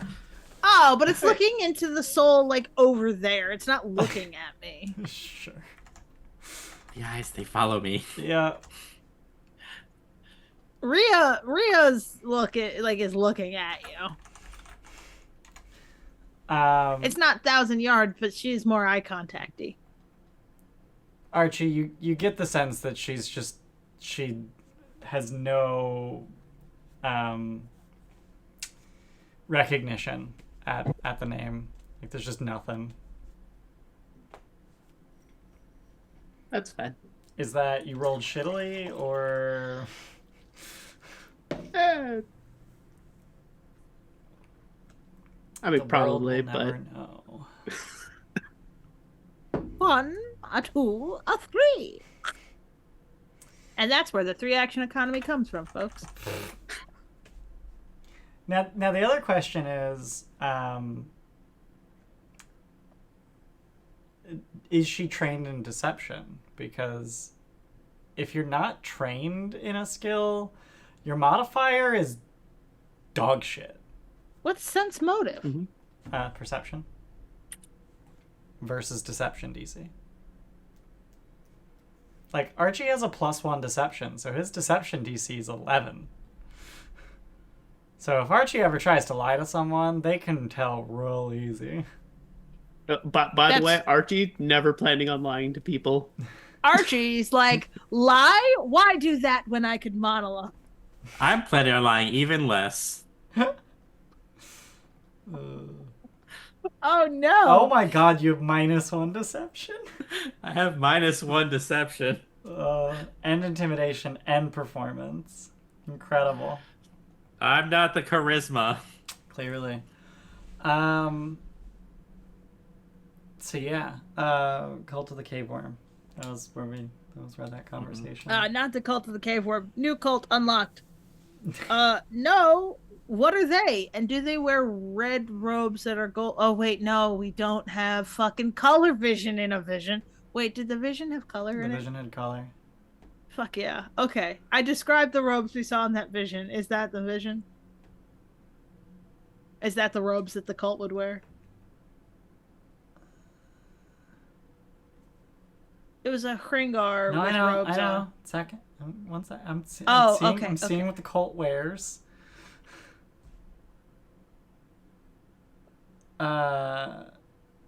I assume you include the detail that there was a Hringar.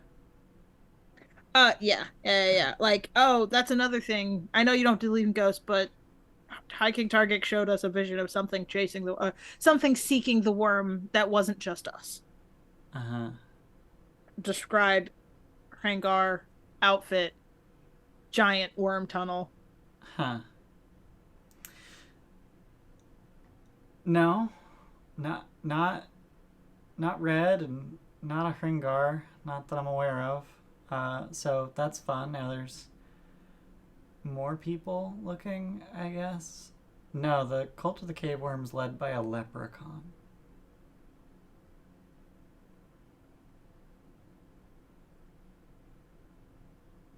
Away from table for a second. Leprechauns are a thing in this game? Shut the fuck up. Amazing. Incredible. We're gonna die. Please tell me that they have like all the fortune effects and that they're just like, oh, fuck you, fuck your dice. Luck of the Irish, like they just do crazy shit. That's incredible. Yeah, I'm curious what it is that this character do. Do they have pots of magic gold on them? Is there a pot of gold? If I steal their hat, do I get their gold? These are all questions that you could ask with a recall knowledge check. These are questions you can ask. These are questions I can ask with a recall knowledge check. I plan to at a later date, but in fairness, I am letting you know this, so in case you want to look up the game. And is a leprechaun a kind of leshy?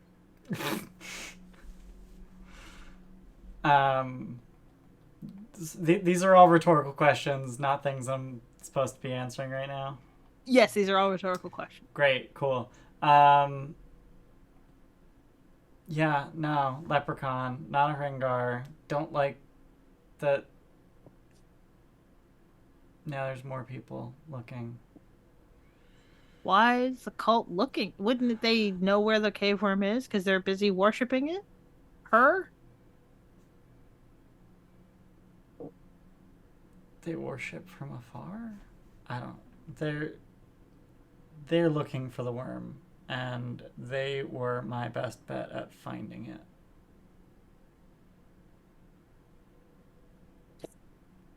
But I haven't had the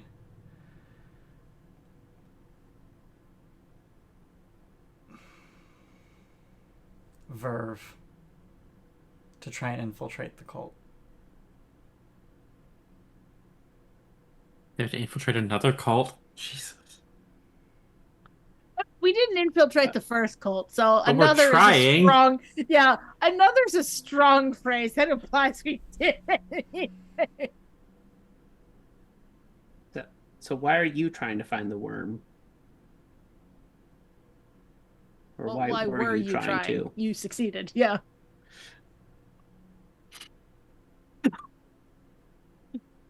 It's another one of those things where she didn't find the worm found her. I think you misunderstand. I want to find the worm to kill it. That was not disallowed. I didn't care about the worm until it killed my family and ate me. And I've been trying to track it down since. Okay. So your best lead was the cult that worships the worm, and you've had no luck finding them? Oh, I know exactly where they are. Where would that be? Candlestone Cave. That ringing any bells?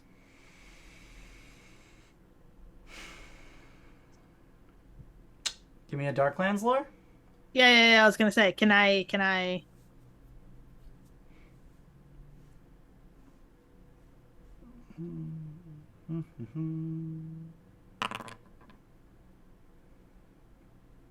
Oh, good. I blind GM'd it. So Candlestone Cave is a massive cave about half a mile across and about a mile deep. Into the Darklands. No, the cave itself is a mile deep. How big across was the cave where Goldredge? Goldredge was? It was about a quarter mile across and only about 400 or 500 feet tall. Okay. Candlestone Cave is a massive cavern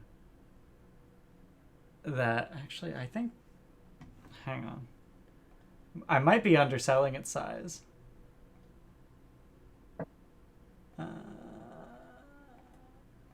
Is it a city? Shush you. Oh, no. I'm not saying it's a city, like, is it a city? I'm saying, like, one could fit a city inside of it. Okay, based on the scale on this map, it does look like it's about a half mile across. I'm guessing that it's about a mile deep. I'm not sure. The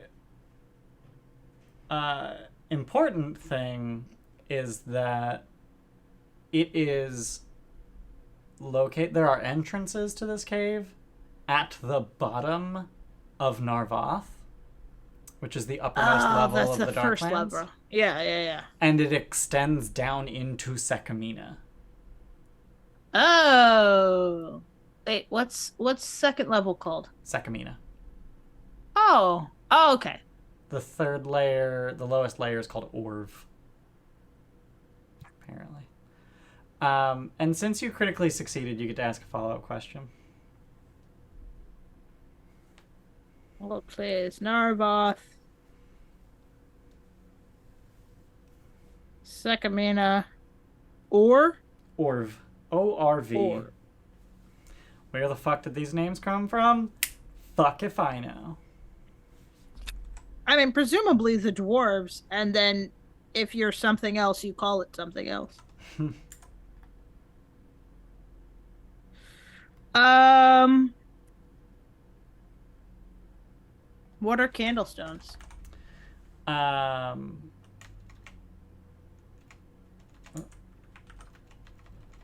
um, it is called Candlestone because of the massive stalactites, which are weirdly candle shaped.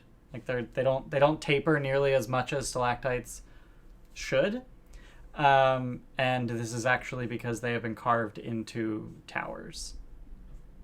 It's an upside down city that hangs from the ceiling. Fuck yes. Okay.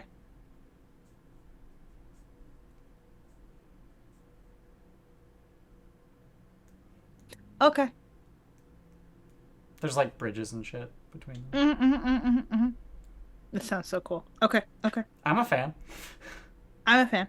So wait, so Narvoth ends and Sekamina doesn't immediately begin?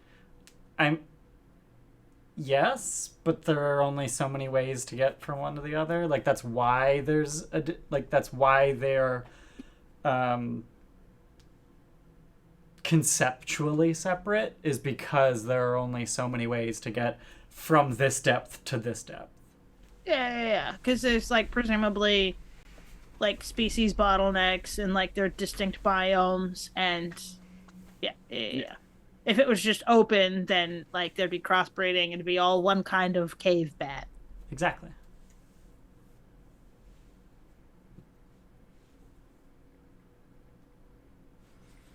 Also, am I just homebrewing like the follow-up question, or is that... No, okay. You recall critical success. You recall the knowledge accurately. The GM answers your question truthfully and either tells you additional information or context or answers one follow-up question. Yep. Okay, that is rules as written. I'm not just... No. That I did think that was a rule as written, but okay.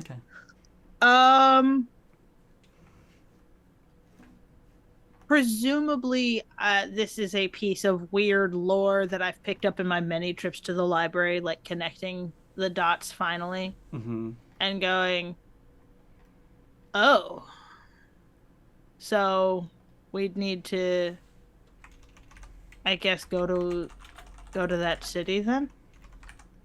Yeah. How long? Well, at least we know a cult's in that city. Yeah. It's like ballpark. Well, we thought the Cult of Ash was in this city. As it turns out, it's like a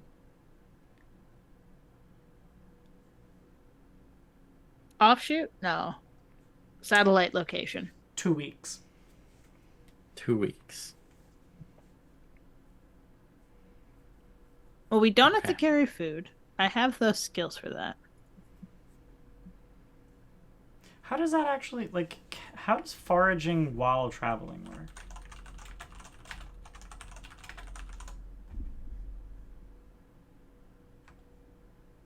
I think I can roll survival as a traveling activity.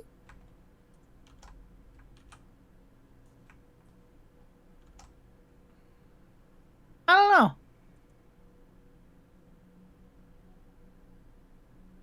Unlike most downtime activities, you can subsist after 8 hours or less of exploration, but if you do, you take a -5 penalty to your survival check. But you don't care because you can't get less than a success in a particular biome. Yep. No, not a particular biome, just in general. Are you fucking kidding me? Yeah. Oh, cool. Yeah, while using survival to subsist, if you roll any result worse than a success, you get a success. Great. And on a success, you can provide subsistence living for yourself and 4 additional creatures. Amazing. Does, I assume Sparky doesn't eat? Sparky does not eat. That's actually not true. I lied. Sparky does need... paper and ink? Do we feed them a book? No. Sparky has the ancestry feature, lithosynthesis. You gain nourishment from lithosynthesis. You replenish your pigmentation from the rocks around you. You typically don't need to pay for food. If you go without contact with a variety of minerals for a week, you begin to starve. You can derive nourishment from specially formulated bottles of inks instead of natural stone, but these bottles cost 10 times as much as standard rations. Are there rocks in the Darklands? Sometimes. Sometimes they're stones. Yeah. So, fun fact, the ancestry that I built Sparky off of is Goran, Ghoran, which is some kind of plant creature. And that ancestry actually has photosynthesis as a feature. And so I could have had photosynthesis. That would have been fungus. really bad. No, I know. That's why I was fungus fleshy, Right. which gave me dirt synthesis. Yeah, but I decided to just, like, when I completely reflavored the entire ancestry, I changed it from photosynthesis to lithosynthesis. That is fucking incredible. But, like, the photosynthesis feature says, you can buy specially formulated bottles of sunshine. Oh, well, that makes sense. There's vampires and shit. I guess. Let's see. You can derive nourishment from specially formulated bottles of alchemical sunlight instead of natural sunlight, but these bottles cost 10 times as much as standard rations.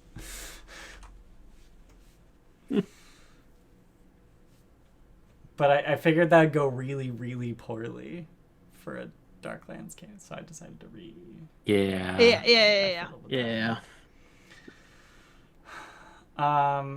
So we're at about break time. Any sort of rounding out of the conversation? You've got a destination, you've got a target, you've got a length of journey. I'll present her with the trunk of stuff and be like, Usa was keeping your stuff safe while you were otherwise engaged. Detained. I think the kitchen tools that you have might be the cursed. silver kitchen tools. I thought they were cursed Sterling, to not look silver. worse than they were. Uh, Cursed or disguised? No, they are sterling tools that nonetheless have a curse that causes the knives to veer towards your fingers. Baroom Node's tools are deceptively shitty. They are also deceptively shitty. They are fake Mulgrade knockoff type things. But it's really weird. The book's like, yeah, like they're knockoff Mulgrade craft, and it's like, but a Mulgrade made them. Using Mulgrade Formulas. Oh, yeah. no. They're knockoff because she's like, they're stifling my creativity. I'm going to invent new formulas. I guess. We're going to use the recipe as a suggestion and ad-lib some of the ingredients. And sometimes the ingredients at the end go, what if I chopped your fingers off? So that's actually not because of the way that she was making them. At no point did you discover this, partially because I didn't want to make that ridiculously large combat any more complicated. But there is a small swarm of gremlins in the warehouse. And the gremlins were causing the tools to be cursed. They just run around cursing shit because it's funny? Because they're gremlins. That's what gremlins do. Yeah, we could have used that cloud also in the fight. Specifically, they are called Jenkins.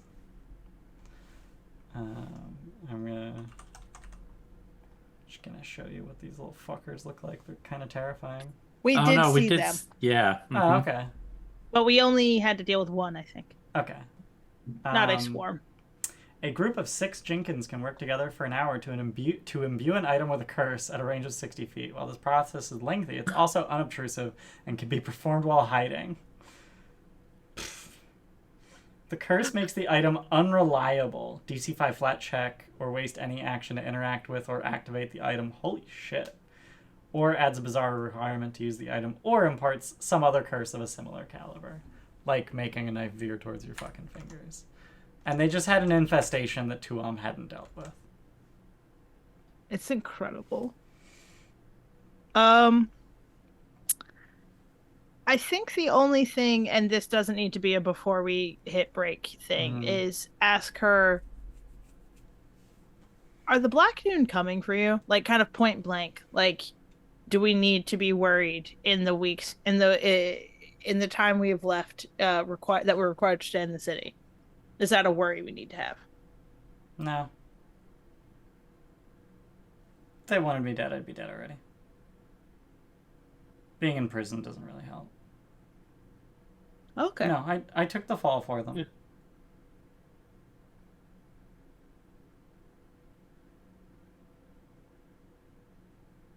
I was sold out. I played my part.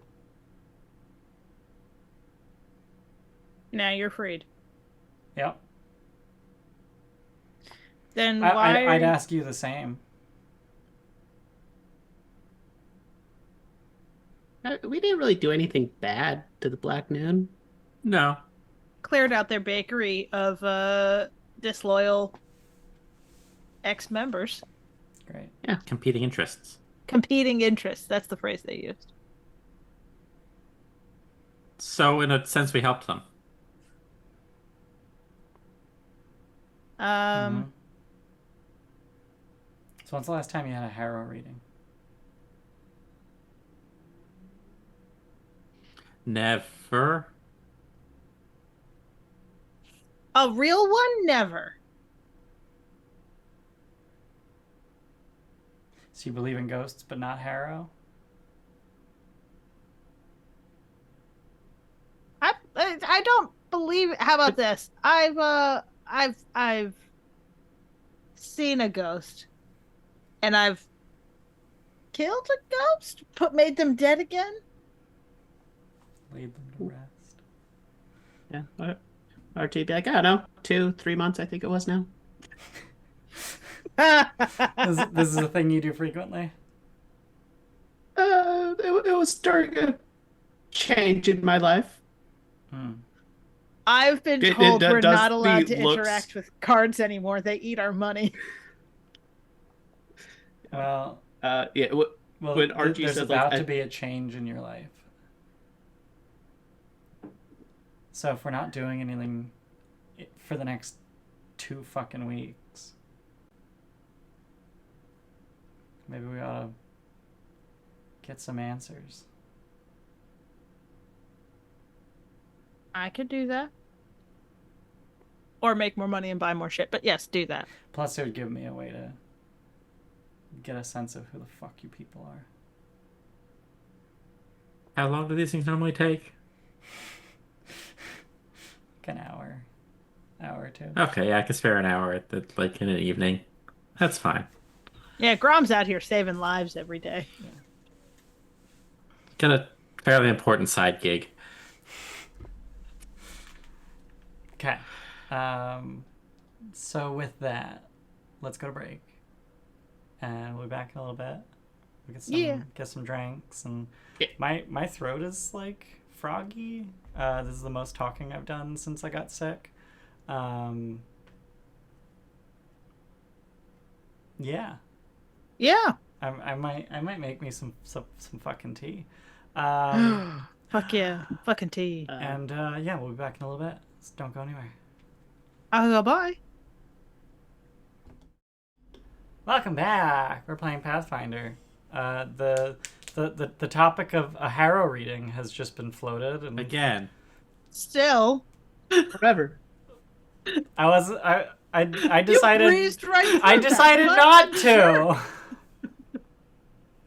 I decided to do something different today. And we said no. Clearly. Change is Still. bad. Tell me you're autistic without telling me you're autistic. Routine is very important. There's a way we do these things, okay? Okay. I'm not autistic. My mother just refused to get me tested. As far as Harrow. the medical apparatus is concerned, I'm not autistic because I declined diagnosis, just evaluation. Oh, for insurance reasons, because America's broken. Apparently, there are doctors who will deny surgery on the basis of autism. The America. fuck? It's great here. Don't come. But also, now that we're in like stage 7 of genocide, like, do not want, another reason to be genocided. Yeah, there's a lot going on in the all of me that just doesn't. So Although I many am reasons. diagnosed ADHD, so like that, I'm already fucked. So harrowing. Harrowing. That's a thing. Not just our future. It's also a deck. Yeah. Woof.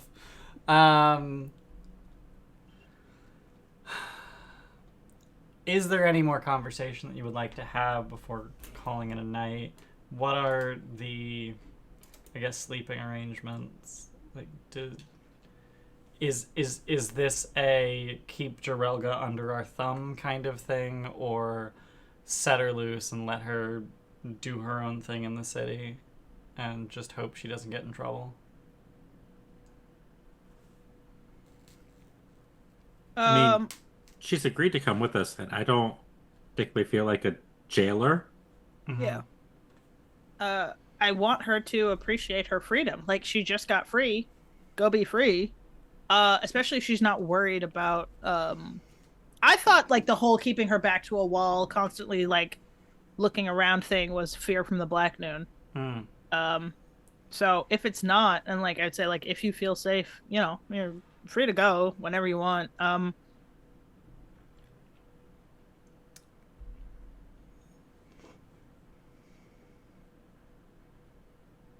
She just wordlessly leaves. I'm trying to come up with there were a couple things that I had pins in was like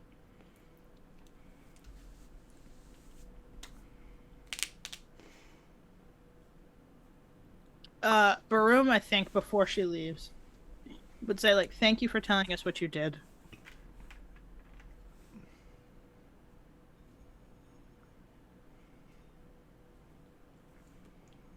I will only speak for myself, but I think the my compatriots will agree with me.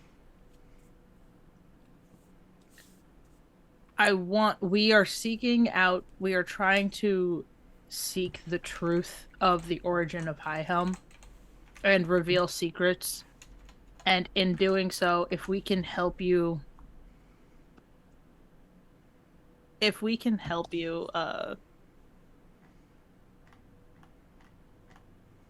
seek vengeance. I would like to offer to, I don't exactly, Aren doesn't know the language, but basically, hey, we'll help you bring your quest for vengeance to an end. I would like to phrase it in such a way that if we can like emotionally resolve these problems without killing the worm, that's on the table. But I do want to make it clear I intend to help her like bring her quest for vengeance to its end. Maybe we have to kill the worm. That's also on the table. I just don't want to promise that right now. Cool story. Don't care as long as you help.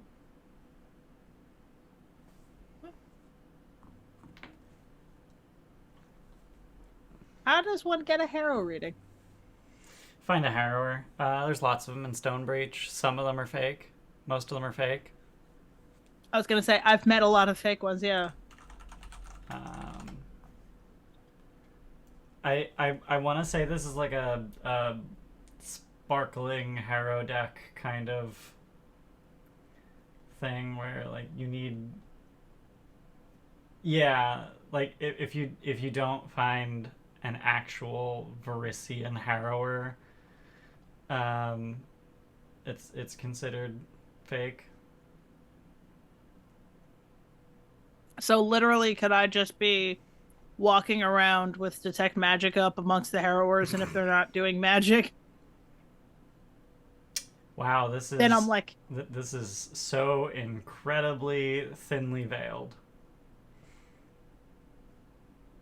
Varisians are the Galarian Romani people. Yes, it's in fairness to Pathfinder, they're at least like Romani in a mildly respectful way. Yeah, and not the Vistani people. Yeah, yeah. Woof. They're like, no. We wrote a literal like an entire history of them traveling the continent. Their problems with the kingdom of like the Empire of Taldor because they believe in the freedom of travel. Yeah. Like there is effort made. I would say it's like similar to Tian Sha in that like they are invested. They're like Tian Sha was also written by people with actual familiarity with those cultures and not just intellectual interest. Yeah, just white dudes with interest in those cultures. Is that the case for Pathfinder First Edition, Tian Sha? Maybe not. I'm like, I know they put a lot of work into the second edition release of that book. I don't know what 3.5 looks like. Varisians are often thought of as scoundrels and rogues by outsiders, an unfair reputation that is based on non-Varisians' interactions with the criminal Zarni gangs, which is a loose collection of Varisian crime families, but not indicative of an entire culture. Yeah. They are known the people of the road. Anyway, so yeah. Apparently you wanna find a Varisian Harrower. Apparently there's a spell called Harrowing. It is a ritual. Did she want to like come with us when we do this? Yes. Is this like a group thing? Is this like an individual thing? Activity. Yes, yeah. That is Okay. Yeah. Do we want to get that done sooner or just before we leave? I would say sooner so that we can build trust with the person who's going to allegedly guide us to Candlestones. Candle Rock? Is Candle Rock Cave? Candlestone Cave? Down at Candle Rock. Candlestone. Technically, it's called Candlestone Caverns, but it's. Oh, okay. There are multiple caverns, and it's just the biggest one. Okay. Is the one that I described effectively.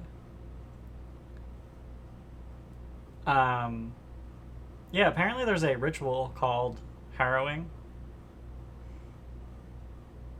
which actually has benefits.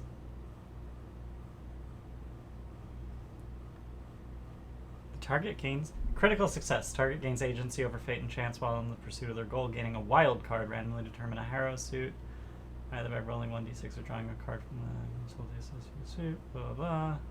At any point during Harrowing's duration, which is a month, the creature can expend the wild card to immediately reroll any associated check they made, gaining a +4 status bonus to the reroll.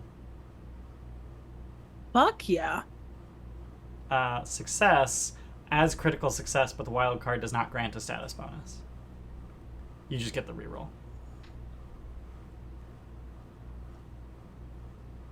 Interesting. All right.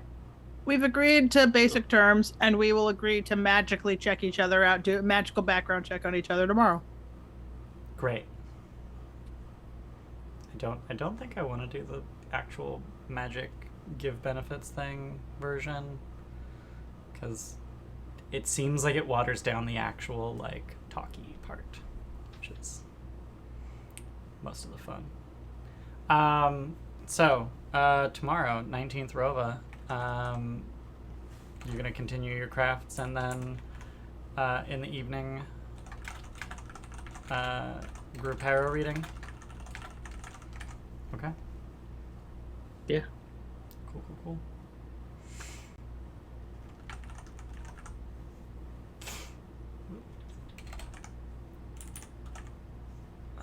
I've been earning money without a goal. Sure. I mean, do you need a goal? That's how unchecked capitalism starts. Yes. I mean, we'd still want to buy healer staff. That's true. That was my goal. Okay, cool. How How many money? golds are you away? Well, with the money from 19th Rova, I have 47 gold. I And I currently think we need have like 90. I currently have 72 gold pieces. The stash has 61 gold. I think we were saving for a couple staves and a lot of potions. Yeah, total party coinage is 256 gold. That's a bunch. I only have 5. You do have 5 gold.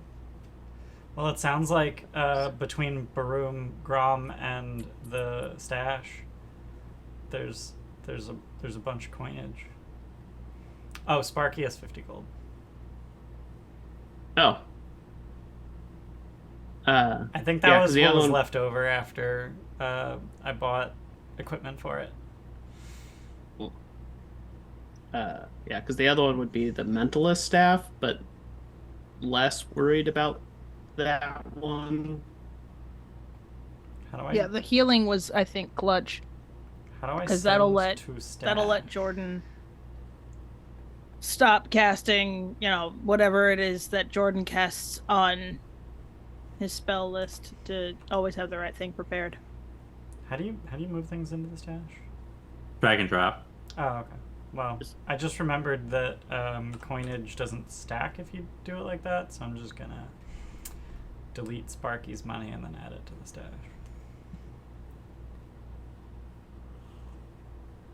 My coinage has been... Oh, dragging and dropping maybe doesn't. I think dragging and dropping makes a separate stack of coins. Yeah. Silly. I have a lot of silver pieces, too. Yeah, you do. You have 2 separate stacks of silver pieces. It's very frustrating. I've been trying to combine them and they refuse to. On it.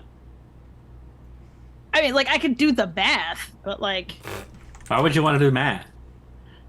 I just wanted them to I wanted to click them and them to merge. Well, they didn't, and I did it for you.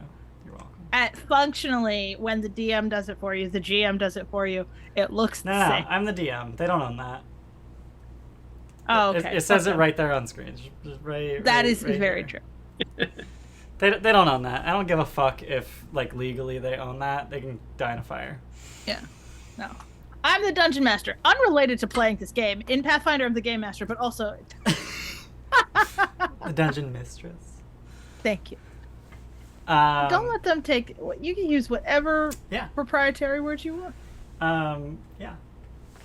Fun fact, I have learned semi-recently that the skill set to be a successful TTRPG DM and the skill set required to be a kink DM, very similar. Were you... This is new. This is news to me. Okay. Hey, I'm just getting into BDSM. Leave me alone. I'm learned. I'm learning. Okay. Then we earned the money. Yep. You're gonna go get a group Harrow reading? Yeah, I background, because we also don't necessarily know that we trust Jirelga. Sure. Besides the fact that we have to. Right, you're contractually obligated because she's an NPC that I've handed you. Have we considered finding the crazy old gnome shouting doom? That gnome could definitely also take us through the Underdark. Darklands. Which you assumed was Jirelga. Yep. I think that's where the old... I was thinking on it because you're like, where did this come from? I was like, oh, if you live through the ancient trauma of your city being destroyed, naturally, you'd be crazy and shouting like, the end is nigh. Yep. Okay. So, to set the scene for a Harrow reading and just sort of explain what the process is like, there is very much the cards are revealed and then the reader, the Harrower, explains what it means to you, but it is much more gratifying if the explanation and interpretation are a group effort. If there's just sort of a melding of minds and of opinions about what a card could mean given where it was revealed in the reading. And this is true of like IRL tarot readings too. They're super fake, but it's actually really fun to just sit down with people and just, hey, what could this mean for my life? Like, what does this mean in the context of my life? What do I think it could mean moving forward? What could I make it mean moving forward? Because I've decided that this is a thing now. So this is basically just an opportunity to have fun and say things about your character and make some guesses about what's coming in the campaign. Especially as specific story beats for those specific for your character, and for each other's character.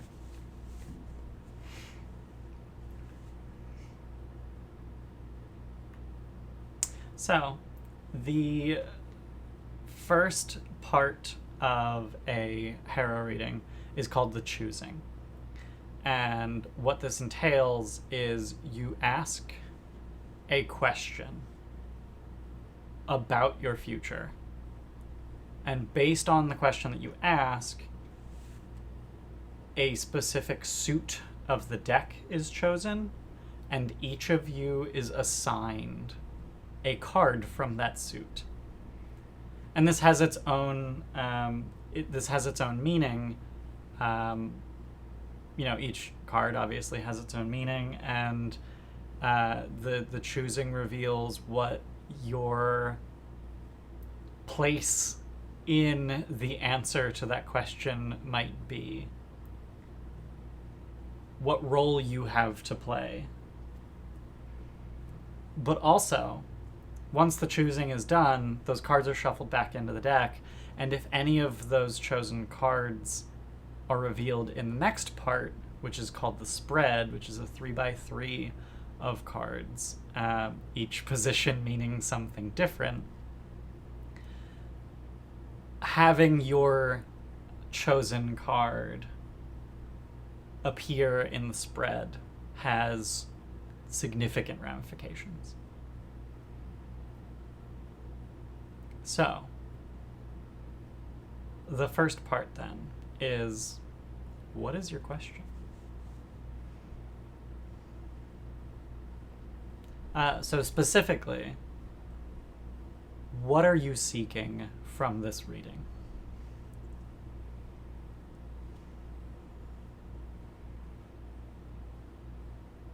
And this is going to be one question for the whole group. Yes.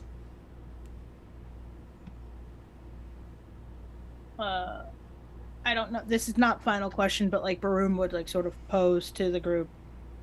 I am seeking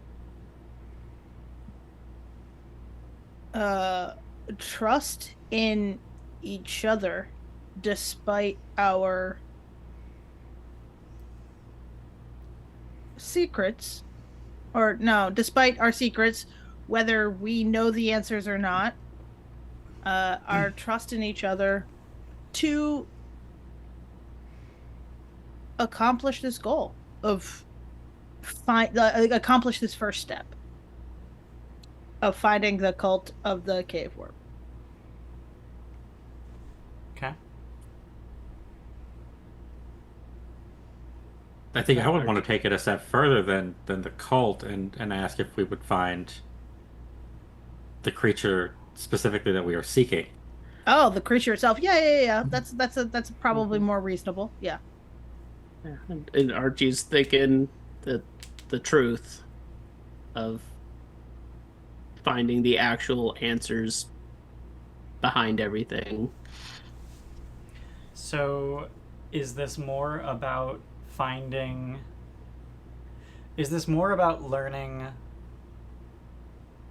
about the journey, or is it more about learning to trust one another?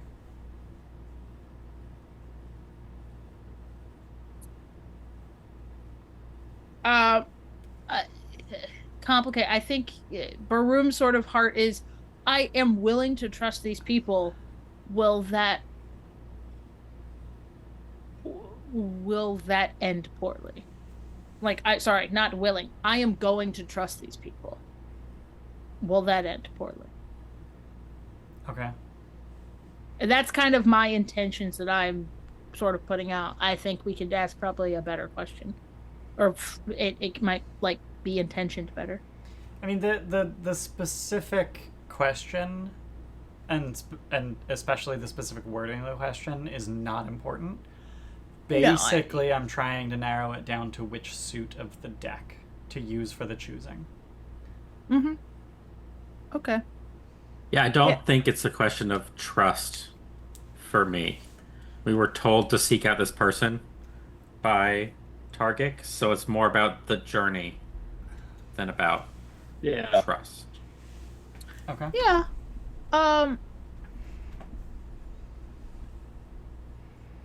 I guess maybe and I think Aren will say then maybe what I'm seeking is not trust in each other, but the shadows that we're bringing with us, will those come to bite us? On our first journey, the shadow of my creation literally tried to kill us. It's not that you didn't trust me or did trust me. Something about me, Dad, was the deadly pivotal piece. It was like stepdad. Resurrection Daddy. Adopted it is dad. What it is. Okay, so the reason I asked to sort of clarify and pin it down is because trust is specifically part of the stars suit. But secrets, stories, journeys are in the books suit. So I think it's very apt for us. Yeah. Yeah, we are the nerd group. So I think we're gonna go with books, and I'm actually going to show you this Harrowing, if it'll let me. Do I have to? Why are you giving me an error? You cannot share until you finish the reading preparation phase. Eh? Ah. Hey. There we go. Ta-da. So, I can't seem to make this any larger. That's okay. So we've got a reading. We've got spaces on the side for your subject cards. And let's begin by choosing the subject cards. Hey, that is faster than I thought it would be. Okay. I thought I was gonna do one at a time. Yeah. Jirelga's cool. So the reason the 9 cards are spread out as they are currently is because there's 9 cards per suit. 6 suits, 9 cards per suit, 54 cards in the deck. And so the idea... Oh, right. Actually, let's just reset this before we start doing that. Let's go books again. Begin reading. And now, I just remembered that this is a thing. You can each choose your card. The 9 cards of the suit have been arrayed before you. And now you can choose which one is yours. I believe you click on it.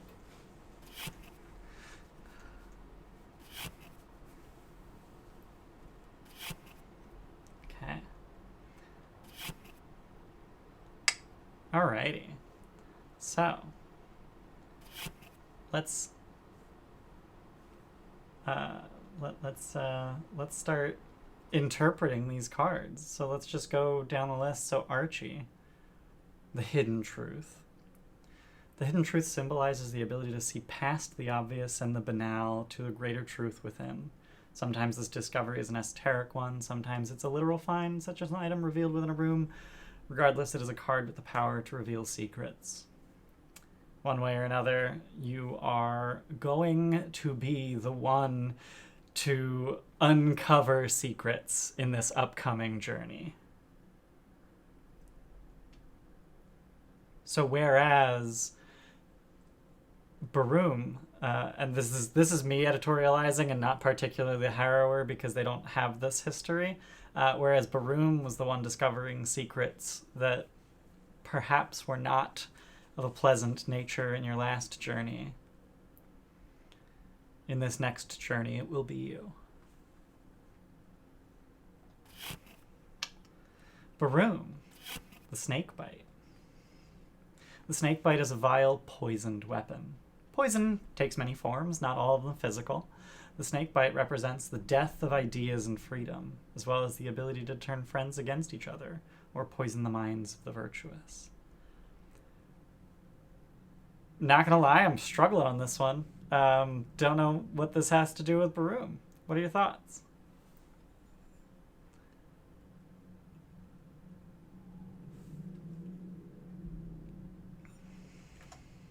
This is going to be the first journey that Baroom's going to remember not being fungus fleshy.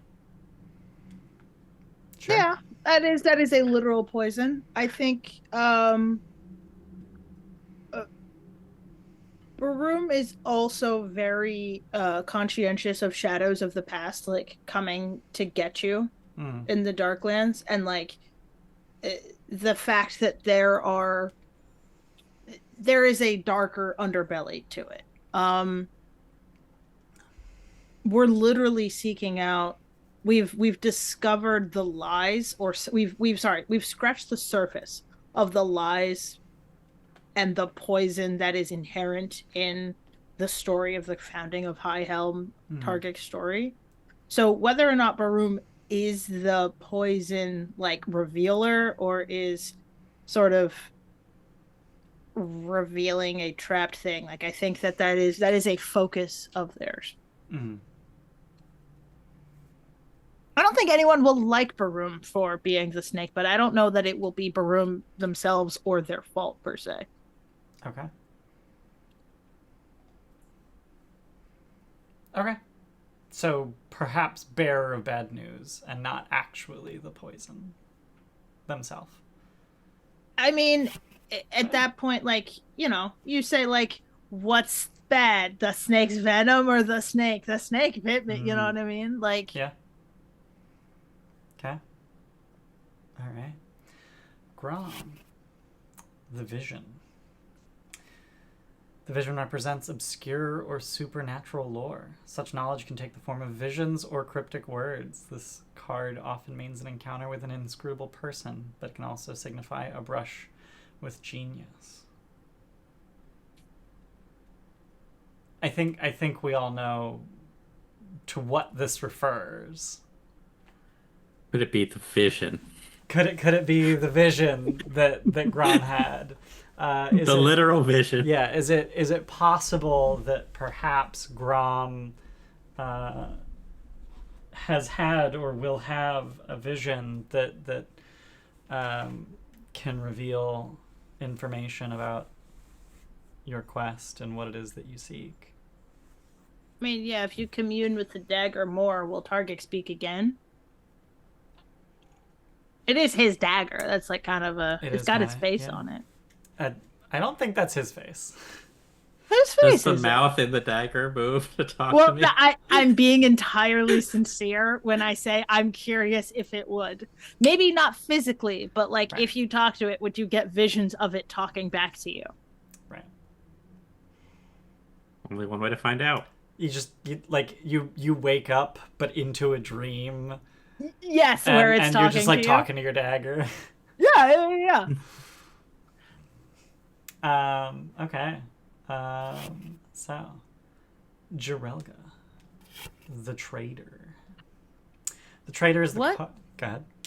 What is this? What is what? The blue person with the crazy hairline. I believe that. Oh, I have no fucking clue. He's got a tail. He's got a tail and a monkey. I have no goddamn clue. Okay, keep going. The trader is the card of spies and peddlers alike. Any who trade in information are subject to this card's influence.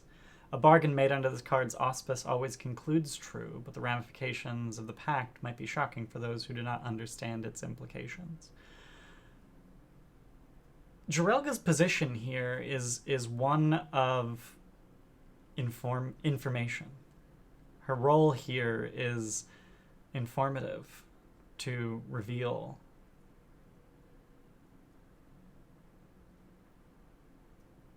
I don't know that there's anything deeper than that here. This card seems really on the nose. Yeah, unless I mean it also could be I'm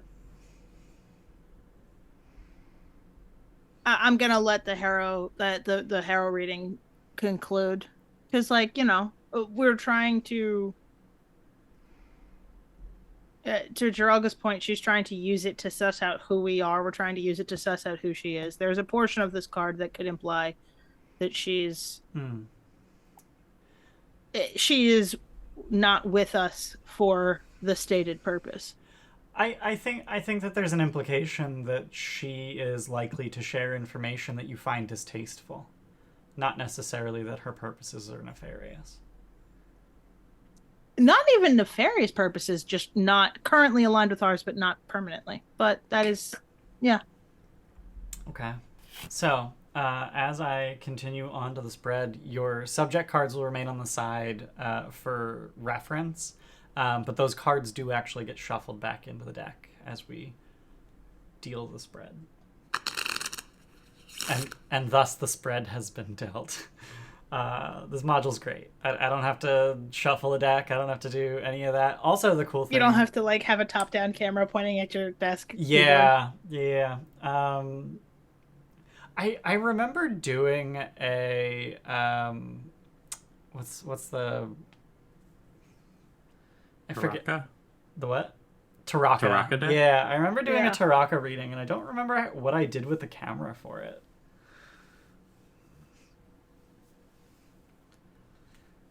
Battle cam? No. Okay, so for the Curse of Strahd game that Jordan was in, that was on Roll20. Oh, that was online. Yeah, that was on Roll20, and I put a lot of fucking effort into... making Roll20 work. Making Roll20 work, and Roll20 actually had the ability to make a two-sided token, so I could actually flip the card, which was neat. And then for the speed run, I know that I stacked the deck. I don't know if I used the top-down battle cam for it or what. I remember getting a crystal ball. I know I did that for no reason whatsoever. But what's cool is this module lets me stack the deck. I have not stacked the deck. But you could be lying. But I could. No. Because I actually showed you that I didn't stack the deck because I did the choosing twice and there were different results. I don't know. Statistically possible. I don't know if you... No, it's not. That's not statistically possible if I stack the deck. We got the trader twice. Everything else is new, though. No, you're right. Math. I didn't actually catch what the rest of them... What all of them were. The only one I caught was that Archie was the fool in the first one. No, Jirelga was the fool in the first one. Oh, was she? Okay. Archie was the joke. Yeah. The joke. Yeah, the I joke was the traitor the first one. Great. I was making fun of it, and then it went away, and I went, oh, man. I was the Rakshasa. Ooh. Yeah. Ooh, that'd be fun. Anyways, so the way that the spread works is each column represents a different time period.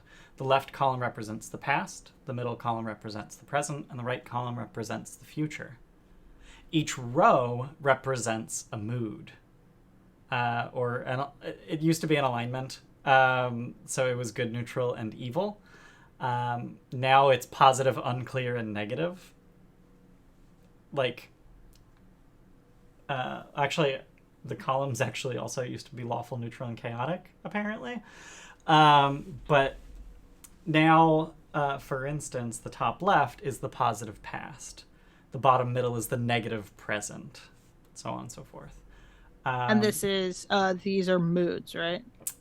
These are how the cards should be interpreted in a positive, Vibes. Unclear, or negative light. Okay.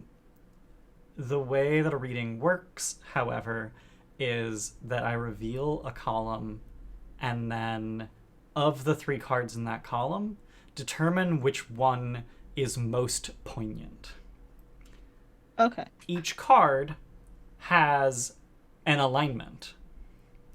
So you may have noticed on your cards that the symbol of the deck, or the symbol of the suit, is in a particular location on that card.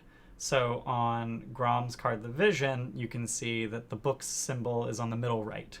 That is the chaotic neutral card of books. So if a card appears in the position that is appropriate to that card is more important. I can't remember the exact method by which you choose which card to interpret, but fortunately the module tells me how to do it. It tells me which one to interpret, so that's useful.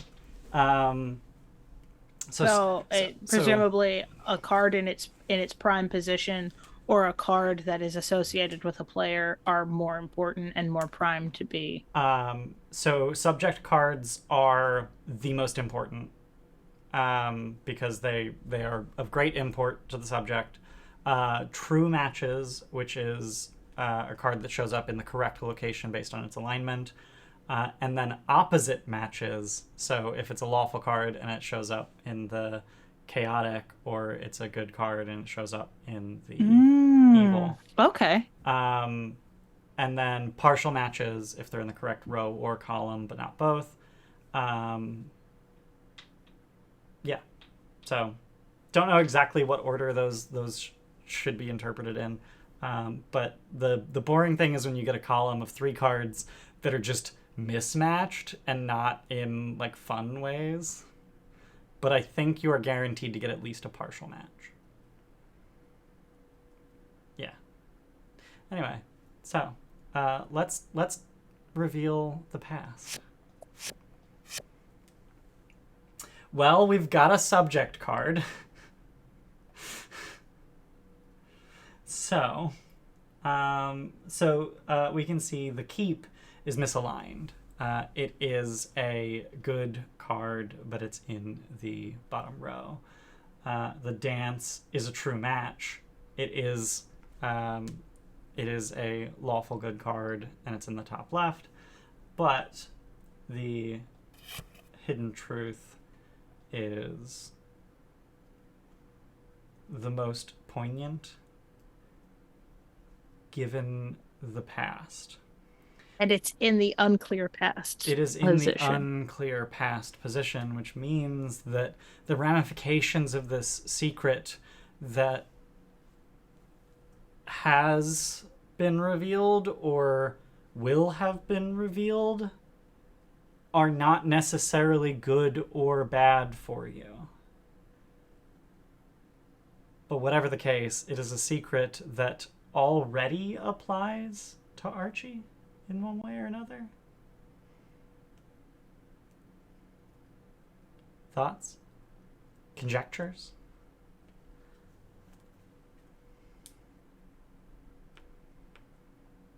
If this is a secret that already applies to Archie, this could have something to do with the Cult of Ash. The fact Something that that it's... Yeah, sorry, go ahead. Now aware of, that could come up on our journey, that people that are aware of us, being aware of them. Given its position, it feels as though this should be a secret that has already been revealed.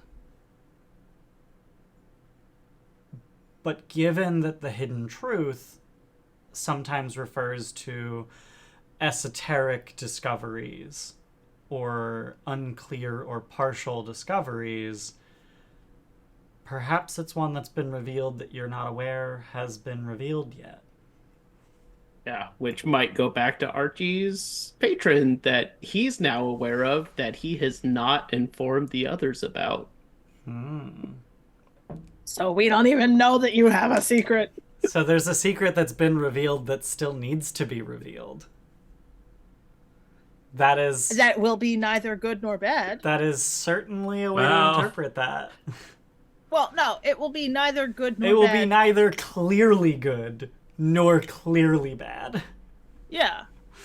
Which could mean I'm this sort of in like how this is meant to function. Does that mean it will not be good or bad, or its net result will be on like, there's a difference between getting the number 50 and getting the number 1 and the number 100 and it averaging to 50, if that makes sense. Yes, that does make sense. And I think the answer is unclear. Okay, so it will be both good and bad and will sort of wash itself out. Or it will be a big nothing burger. Well, not nothing, but like... Okay. Neither good nor bad. Sure. I am just curious what the dance is. I'm not going to read it out loud, but I'm just curious.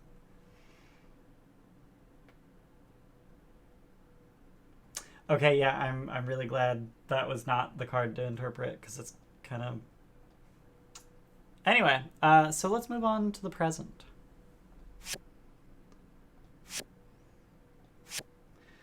Wow.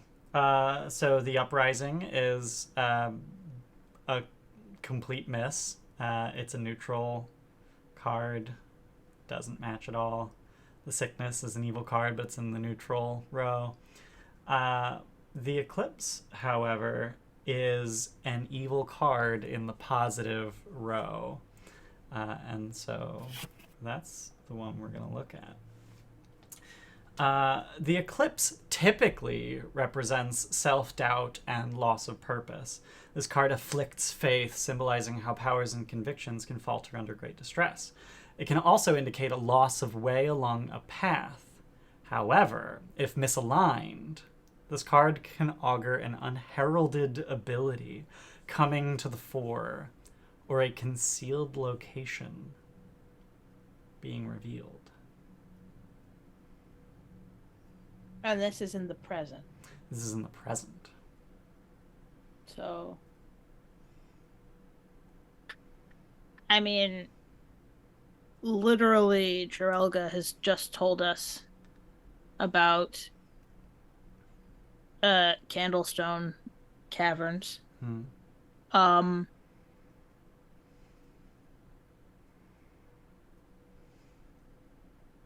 And like we are, so like to me this means that like we are in a position right now where we know the way and we know where we're going, and it's that purpose is clear. And that path has sort of been revealed, which without artifice feels really good to know. Yeah. This seems like, I mean, it is in the positive row. This feels like a good omen for your ability to have faith in Jirelga's ability to guide you to where it is that you're going. Faith in the journey, yeah. That you will not lose your way.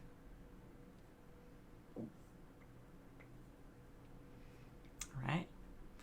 Moving on. That one's pretty straightforward.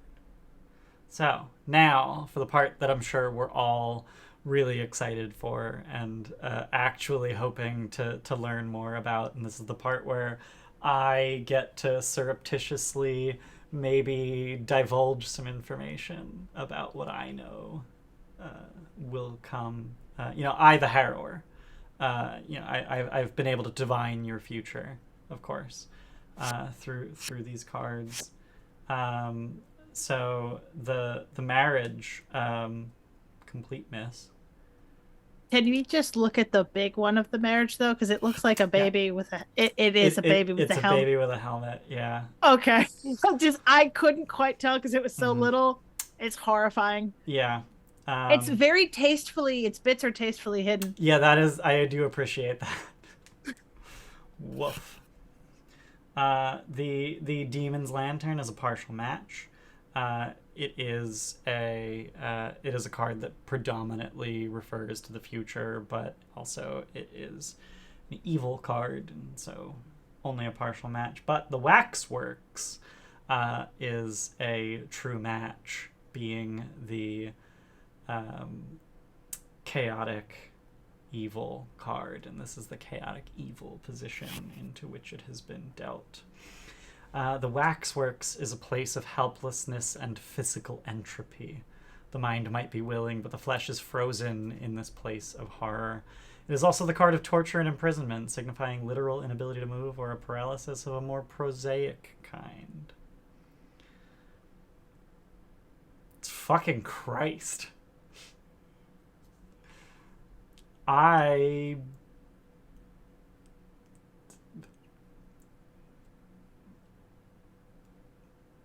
on a struggle bus on this one. Literal inability to move or a paralysis of a more prosaic kind.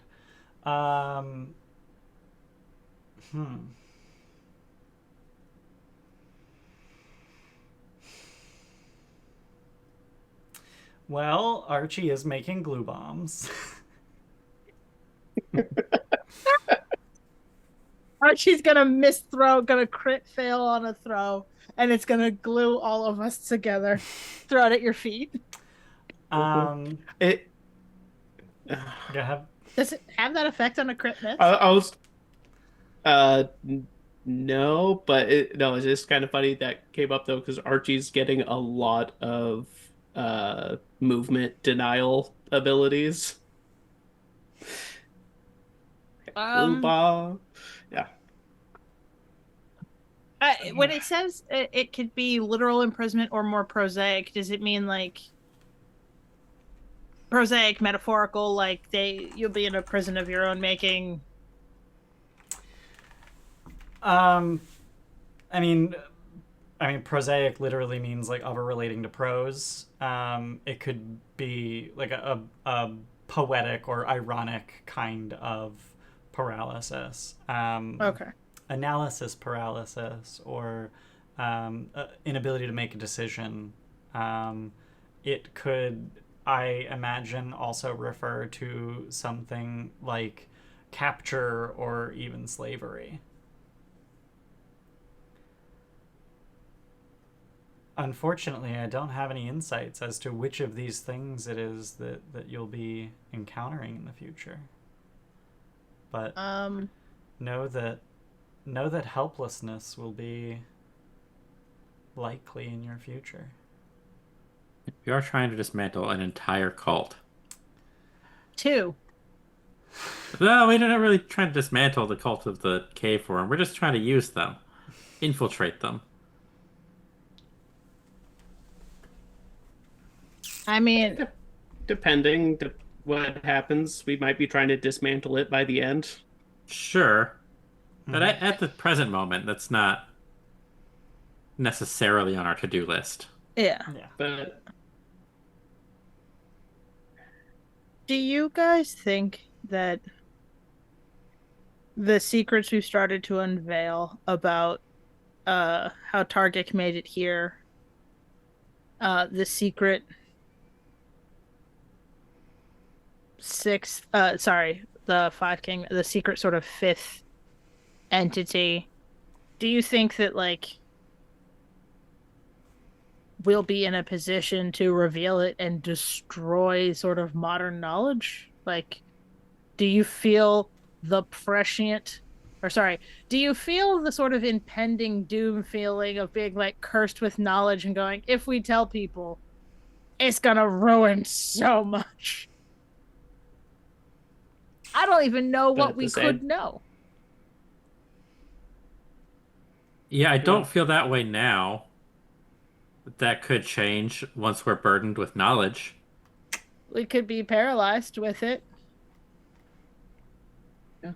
Because upending entire religions could have far-reaching implications for cultures or civilizations. I was going to say, the world? Yeah. Yeah. I worry about learning too much and then being responsible for teaching it or for spreading said knowledge. Okay. It doesn't stop me from wanting to learn it. So, parting thoughts on the reading as a whole. It's very good to know that based on the reading, we're going in the right direction. It's The misaligned eclipse comforting. was sage. And knowing 10 out of that 10. the direction will lead to some paralysis, but that's part of it. Hopefully it's not imprisonment, physical imprisonment. Like that would be bad. I feel like that's the easiest imprisonment. Yeah. I mean, you're fucking spellcasters. Yeah, that's the best imprisonment. Physical bars are the best kind.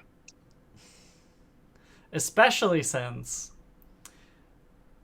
one of the entities in your party can pretend to just be your tattoo until such a time as they pop out fully armed and armored. I got a sick tattoo of an armored Yeah. dwarf. Watch, Hey, I no can make mind. it dance.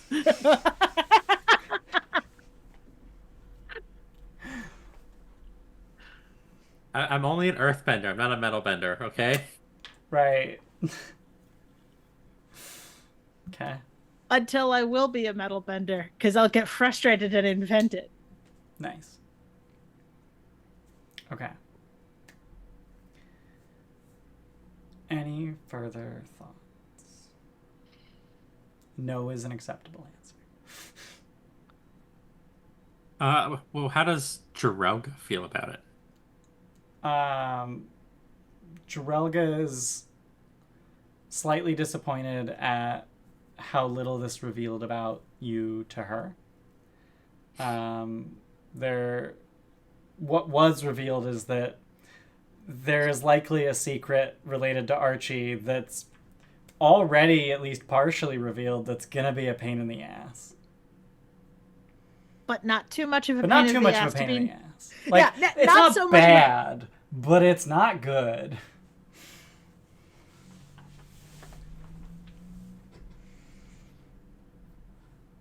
Which isn't helpful, because she already knows that.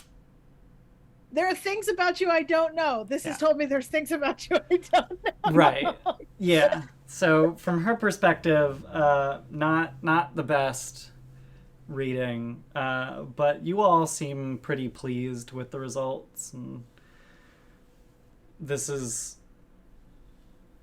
news of a sort.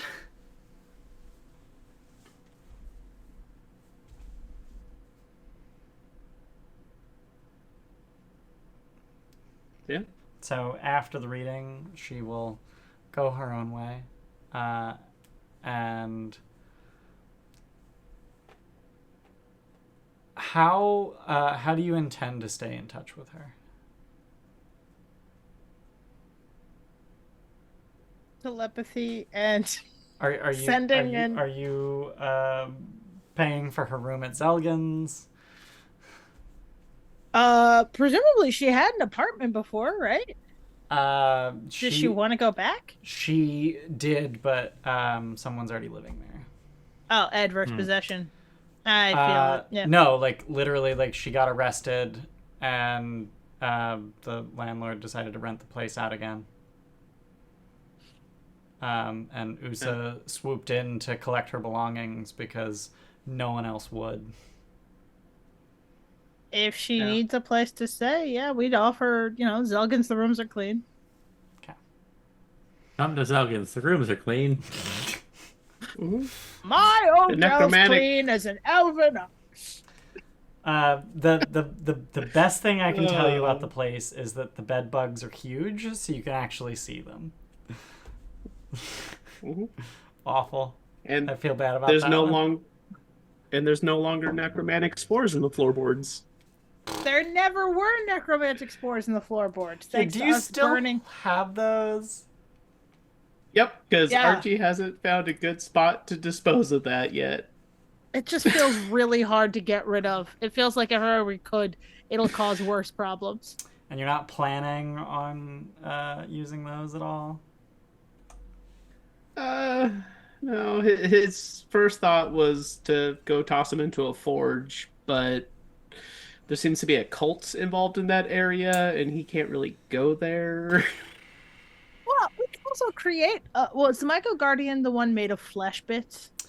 Yeah, you use a corpse to create a mushroom that like sprouts around the corpse. Yeah. I feel like that's touching a little on evil. I mean, it depends on where you get the corpse.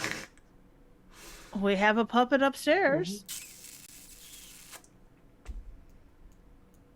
I could try and dispel it. Now that you're level 5, you're actually capable of creating a level 3 creature with Create Myco Guardian. Like, that's chunky. You want to bring more NPCs to control into this? No. I mean, I specifically did not really want to learn how all the summoning stuff works, so have been avoiding all the summoning spells they keep throwing at me. You're learning about summon glue bomb. That's hard enough. So creature creation is different from summoning, I think. Oh god. If it's at least 4 levels lower than you, you can make it a minion. This gives it the minion trait, meaning you can use 2 actions when you command it. You can have a maximum of 4 minions under your control. Holy shit. That seems unruly. But if it's intelligent and doesn't become a minion, then it's helpful to you. And if it's unintelligent and doesn't become a minion, you can give it one simple command, which it does single-mindedly, ignoring subsequent commands. Interesting. On a regular success, it becomes only friendly to you rather than helpful.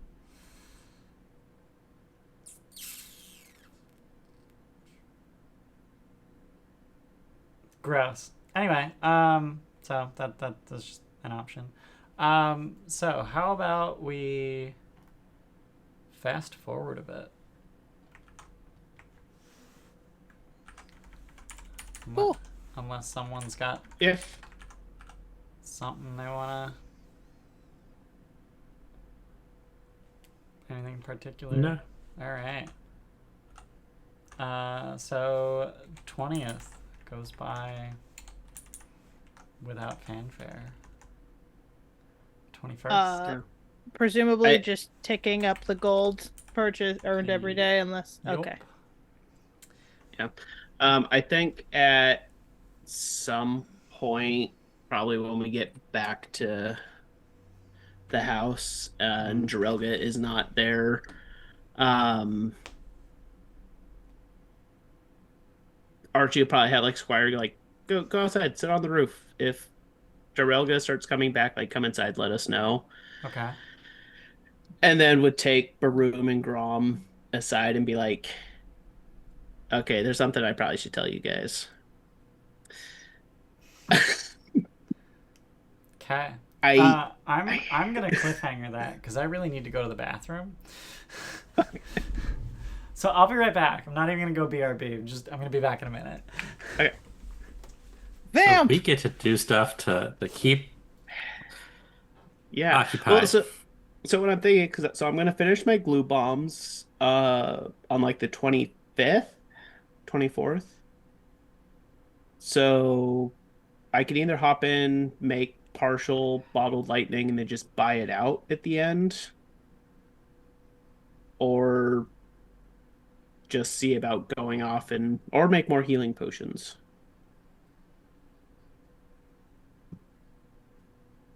We got that 50 gold that was Sparky's. If we can make the healing staff, I feel like that's probably. Well, we'll just buy that. No, I know. Sorry, to clarify. If we just buy that, then does that give you more space to spend time not crafting healing potions?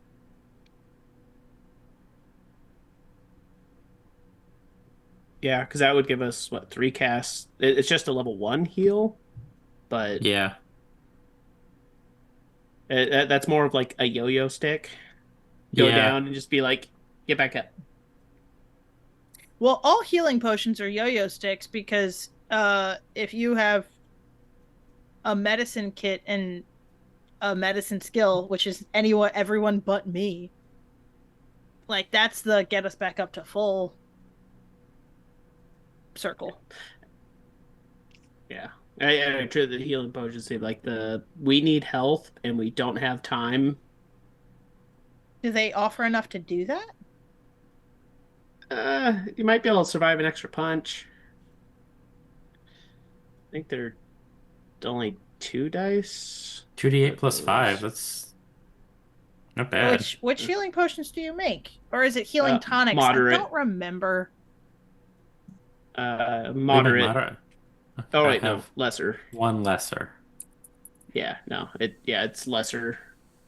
The other one. I also have an elixir of life.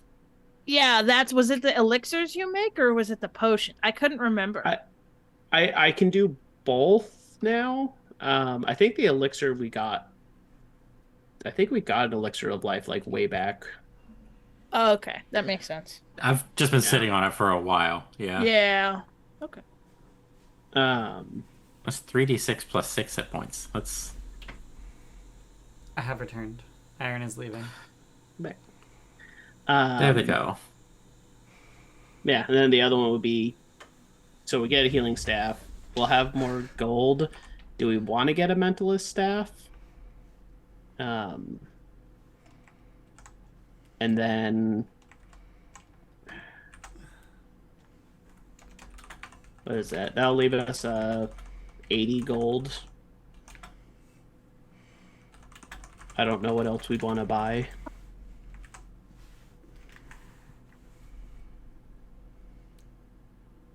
See, I have 2 climbing kits. Who else has climbing kits? Did we do this already for the last delve into the Darklands? Sparky has yeah, I think this. Oh, yeah, I do have a climbing kit.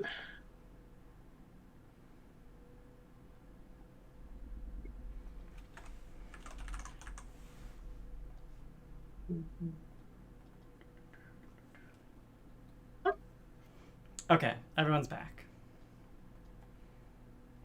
Archie, you were saying. Okay, yeah. So Archie, Jirelga's gone. Send our squire outside to keep an eye out, and then take Grom and Baroom, into the kitchen and be like, yeah. So I was here. I had some downtime. I went to the library to do some personal research. I don't know how much you two know on how my magic works, where it comes from. I necessarily don't even know where it comes from myself. And Archie would probably cast Sigil and place a mark on the table and then point out the crown in the center of the mark. That's not supposed to be there. So I did some digging, and what I could find is that is the symbol of a lampad, specifically Philogarma.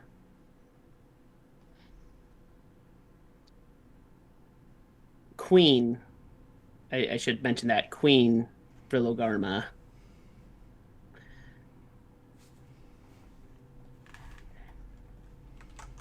I don't really have any more information than that. I couldn't find anything here.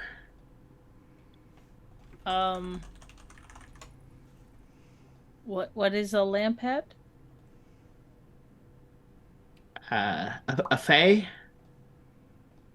A nymph fae? Okay.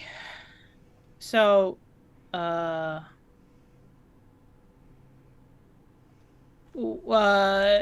don't know if this is something that you, Archie, already looked up and would have the answer, or if this is like a recall knowledge. Mm-hmm. Is a queen in the Fae a real thing, or is it like a self-styled thing? Like, is this a true, like, we could be dealing with, like Archie's powers could be coming from a court, like a fake court type thing. I'm thinking of 5th edition, sort of lore, unfortunately. Oh, it's kind of just general Fae lore, right? There's Fae courts and shit.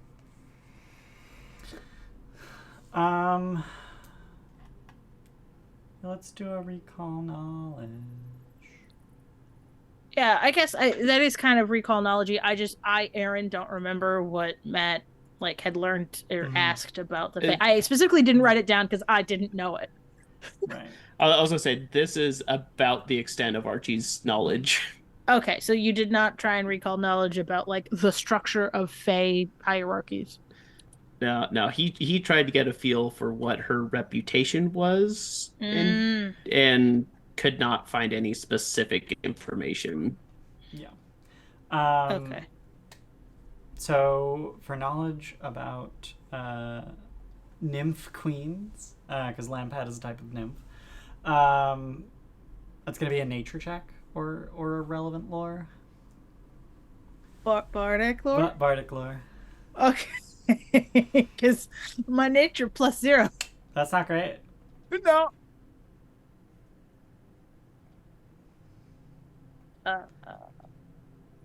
Blind.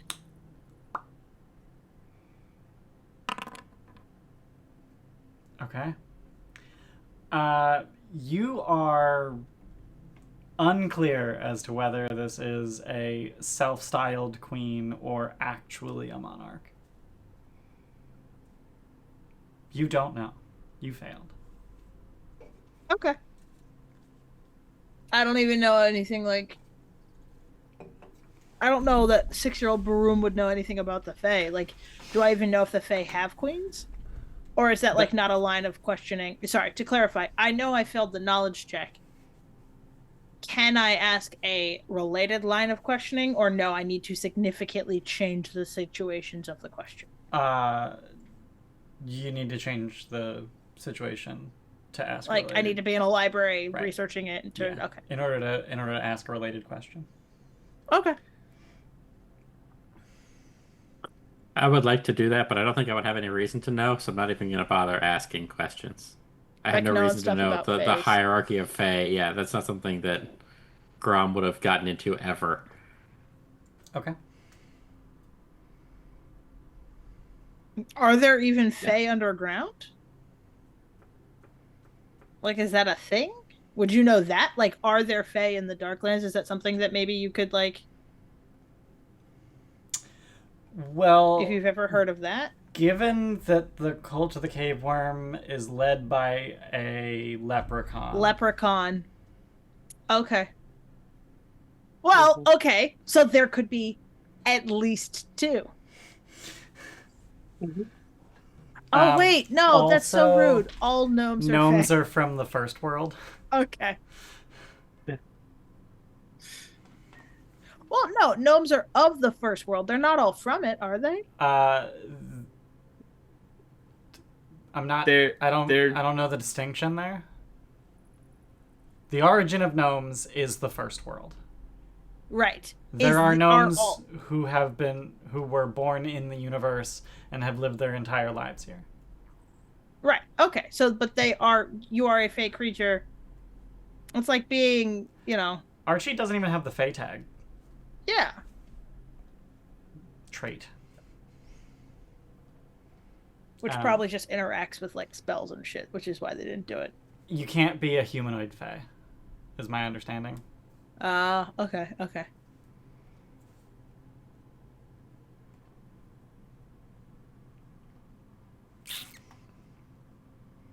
Archie just passes that on, and then it's like, yeah, so... Anyways, getting ready for this trip into the Darklands. And I think that this will dawn on Grom, like, oh, a partially revealed secret. Okay. That's neither good nor bad. Or it is both super good and super bad. Super bad. I mean, it is certainly good, because that's how Archie has magic. Which means it's bad because the magic wants something from us. Oh, Or, no. like Or him. Faye shit. Oh no, plot hooks. Fuck you. Oh no, knives! But yeah, You have it. provide reasons for us to explore this world. How dare you? How dare I?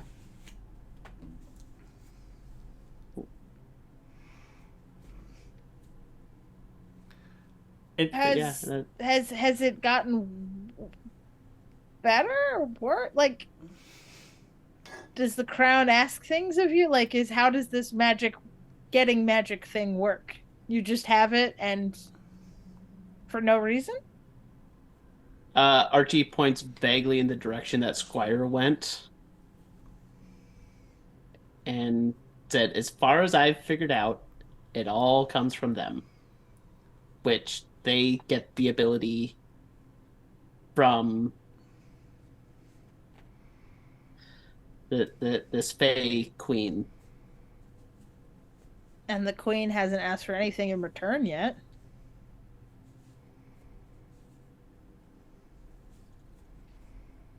Okay. Yeah. It's an evolving situation. Well, thank you for sharing. I just hear music. mm-hmm. Now with ears. I was like, what the f are you oh, right. What is music with ears? Like I don't. Baroom has ears now. But I know, before yeah. it was hyphy music. Okay. So that was 20th Rova.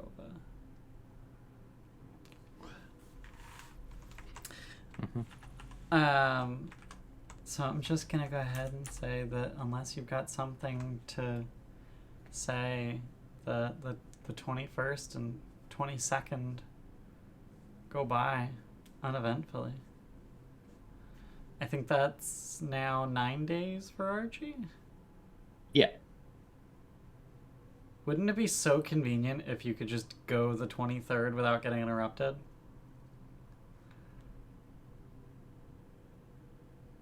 It would be. But on the morning of the 23rd, you are summoned. By a silver tongue? No, by a deep warden. Oh, by a court. Oh, even worse.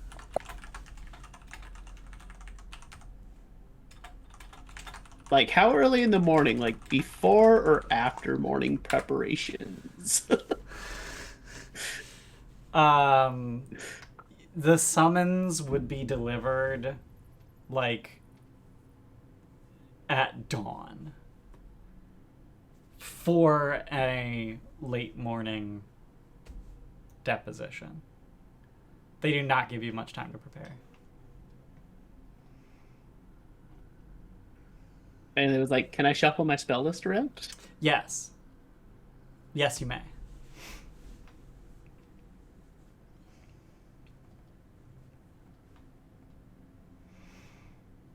So, Did you know a greater?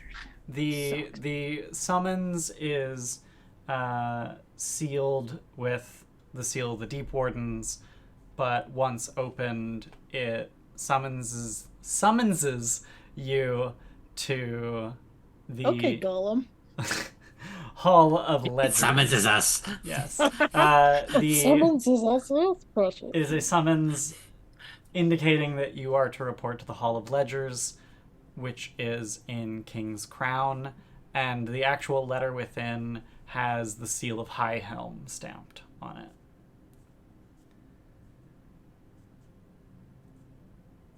And there's a separate one for each of you. Oh no.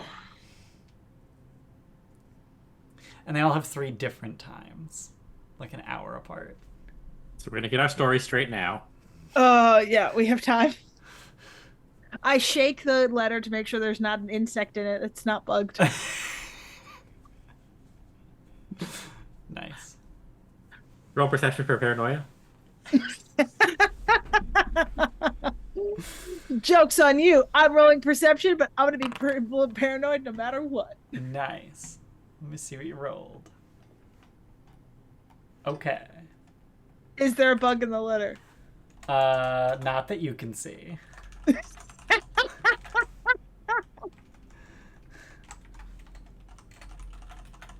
Oh.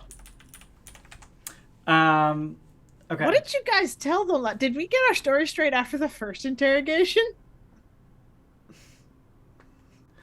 I mean, don't remember.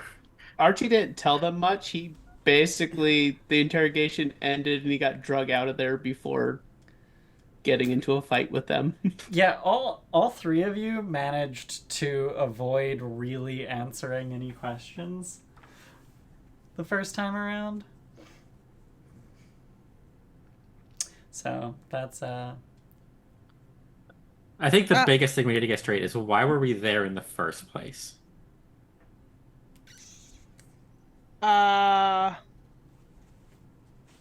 We've been So we going can't around tell them High we were Helm. there on order, not orders, but information from the Suggestion. Black Noon. Yeah. Like we can't say that. We could tell them kind of the truth. We've been do-gooding all around High Helm, and we're told that people were running an illegal operation out of that bakery, and to check it out.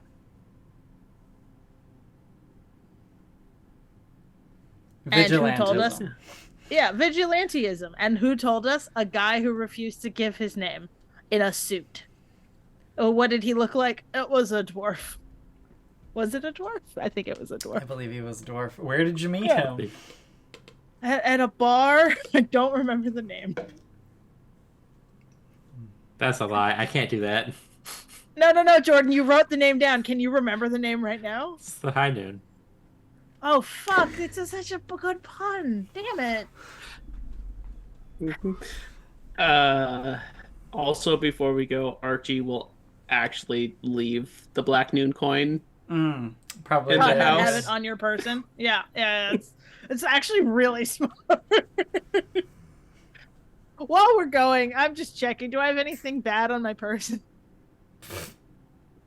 We walk into like- this place with Sky Sunder. Probably not a great idea. Probably a bad idea to leave. What's worse, walking in with Sky Sunder or leaving Sky Sunder here? Yeah, that's the other one. How much that like are we good taking our weapons and kit with us or Probably not. Well, no, we I'm can not take it leaving with my us. clan dagger. So this is one of those. I bet Dwarves you- are afforded their clan dagger. Yeah. So this is one of those. I bet you it would be more suspicious if we showed up with no weapons, because then they'll be like, "Oh, you're just really good at hiding your weapons. Search you further."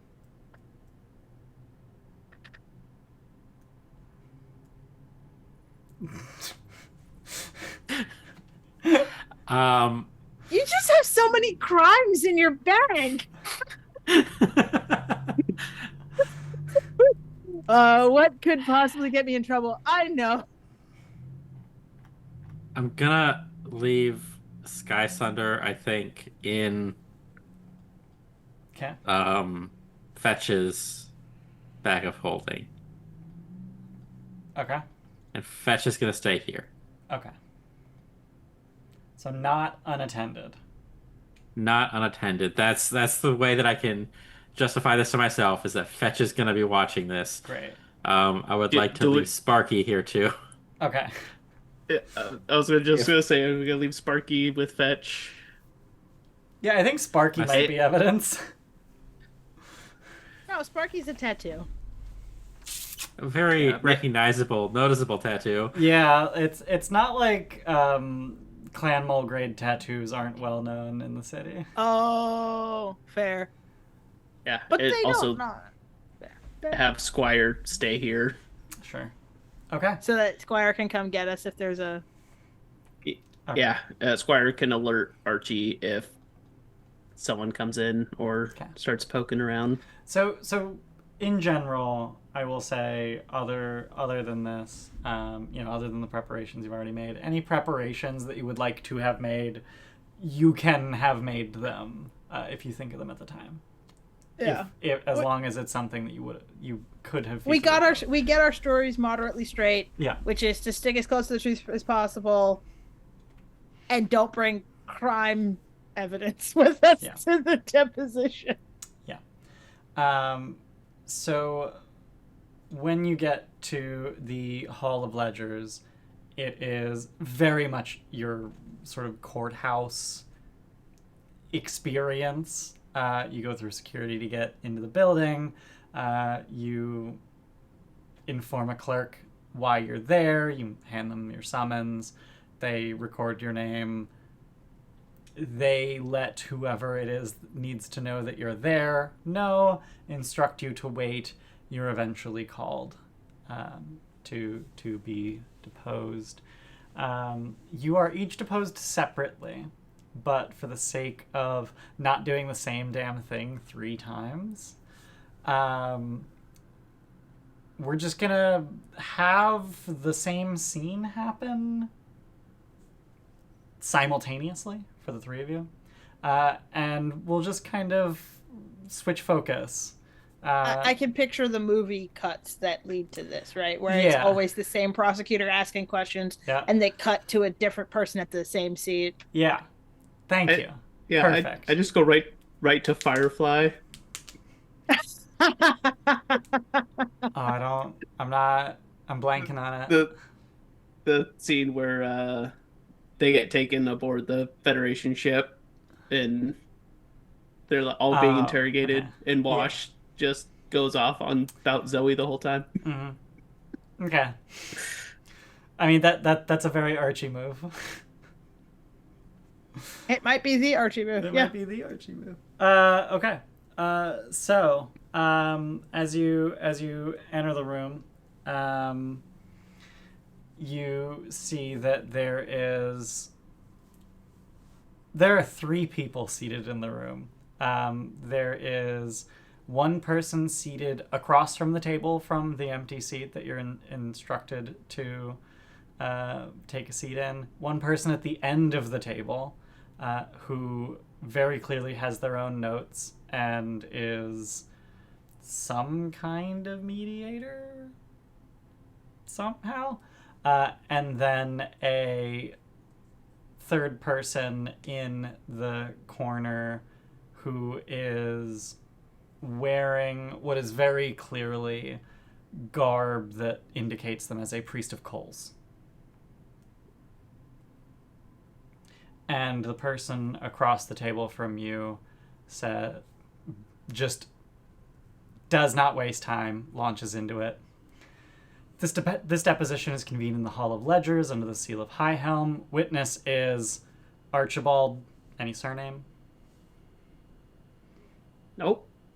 This witness is Gromreg Vanderholl of Clan Vanderholl. This witness is Baroom. Any surname? Nope. Any clan affiliation? None. Okay. Adventurer and sworn oath bearer. Counsel for the accused, gestures the person at the end of the table, is Advocate Dernick Ironvale. The scribe, gestures at the corner, shall take all words.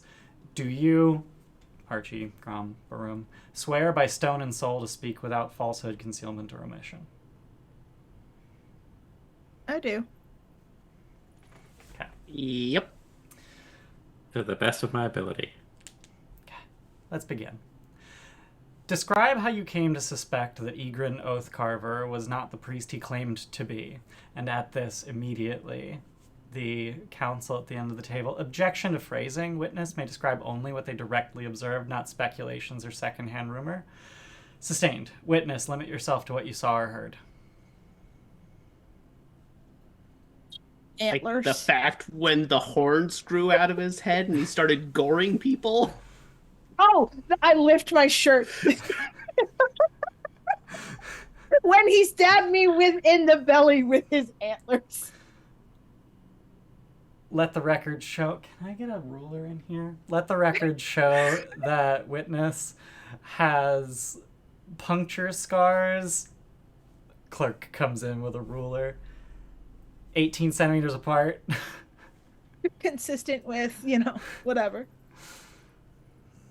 Just They were not an illusion. They stabbed me. Right. Like, it was not a falsehood. It was not a magical illusion. I was very stabbed. Did you see Egrin perform rites of Drangvit? If so, what struck you as irregular? Objection. For the record, Drangvit's rites vary between holds. Witness should specify which tradition they claim to know. Sustained.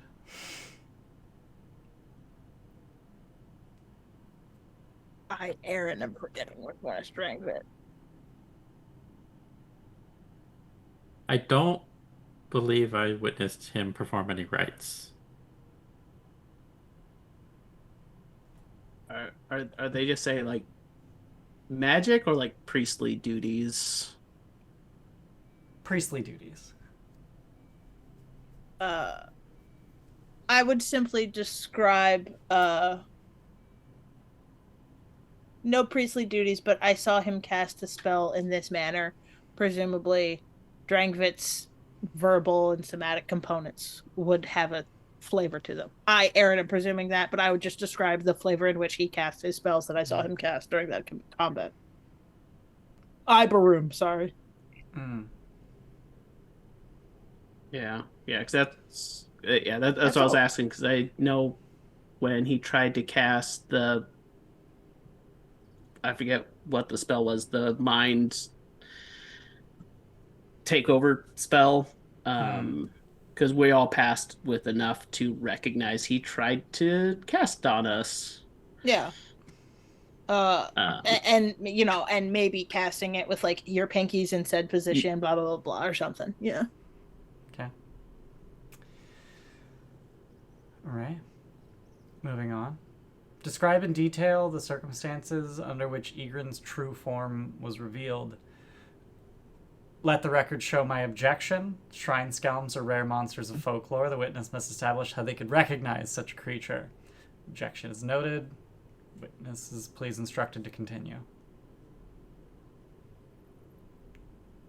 I repeat the description of him growing horns and goring. And then Baroom would then just say, like, as a bard with many and varied things, I think I passed the Skelm knowledge with bardic knowledge, because there's no way I have nature or arcana. So it just would be like, and as a bard with background in said things, I have heard tell of the sides of Skelm before recall knowledge. Okay. So what part of the circumstances do you describe? Because it's not just, hey, antlers grew. It's what were the circumstances? I would describe treating with him as if he, like, treating with him as if he were Egrin, and then being led into a back room where he turned. I don't remember what his witty villain, like, I got you line was. But I, Aren, don't remember that. I don't know if Baroom could.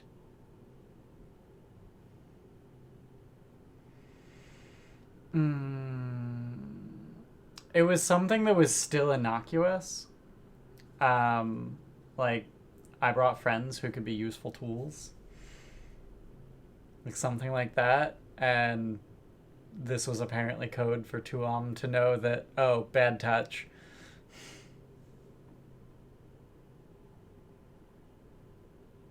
Gotcha.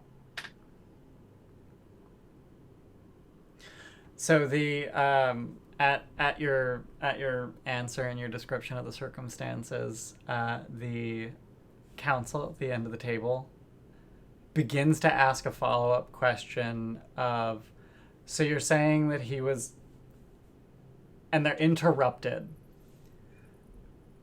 You'll get your cross in court.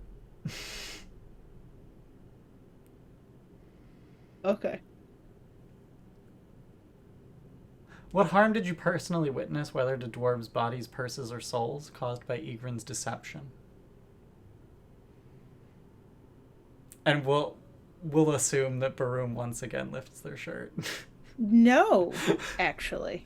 I sure, like Baroom like does this, like you see belly button, and then they go, actually, at the Tolor family festival, and then I would, who talked to the people, the little kids that were the most hurt? I think that was Grom, actually. Or was that me? I don't do a whole lot of talking if I can help it. No, somebody fucked with him Oh, during the battle, um, uh, and a oh, I think kid that was came. you. Was it me? no, Was it Archie? what's her name? A kid came up and thanked us and said, Egren's been bullying me like for forever. I appreciate, like, I would describe the cruelty that I witnessed during the Tolor family festival Okay. to other dwarfs. Like that's the That was Rosha Coppervein. Rosha. Yeah, Rosha. Rosha. Yeah. Okay. Not a child. Fully adult. Don't ask me to know what ages are. Clearly, I don't. I mean, I have no idea make how shit old up. they are, but I know that they're an adult and that they were betrothed to Egren's like grandnephew and broke off the engagement. And supposedly this is why Egren hates them. Okay. I would describe the extraordinary cruelty I witnessed. Okay. Anyone else? Anything else? Yeah, Well, definitely the. Oh, go ahead. No, you go. You were first. Definitely go over the mind alteration magic that was attempted to be cast on the group of us. The fact that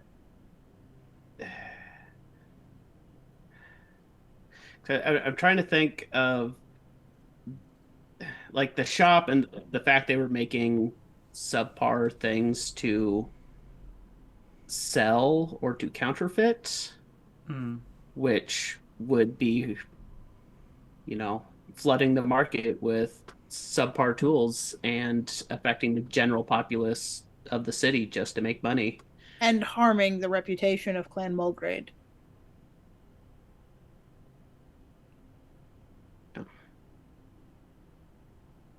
Yeah, poor craftsmanship would like definitely up your alley. And no, poor craftsmanship would offend you. And what evidence do you have of Egren's involvement in this operation?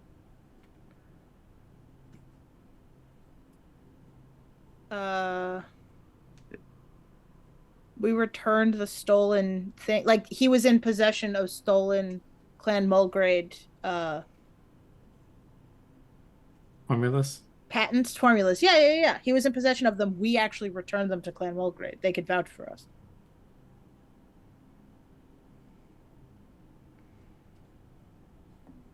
The counselor at the end of the table just smiles widely and starts scribbling furiously.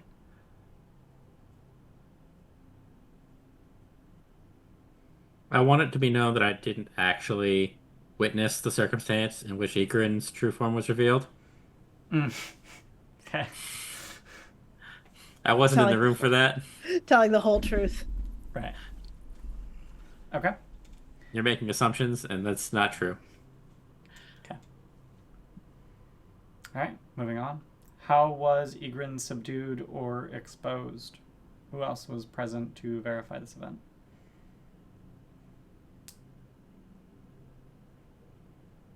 Well, we punched him a lot. And then he went unconscious, and then we went and got the Deep Sentinels, who one of them saw him with horns out. And gagged and bound by us. And gagged and bound. So that he couldn't do evil magic. Or, just magic. And the name of this Deep Sentinel? Oh, I think I have it somewhere.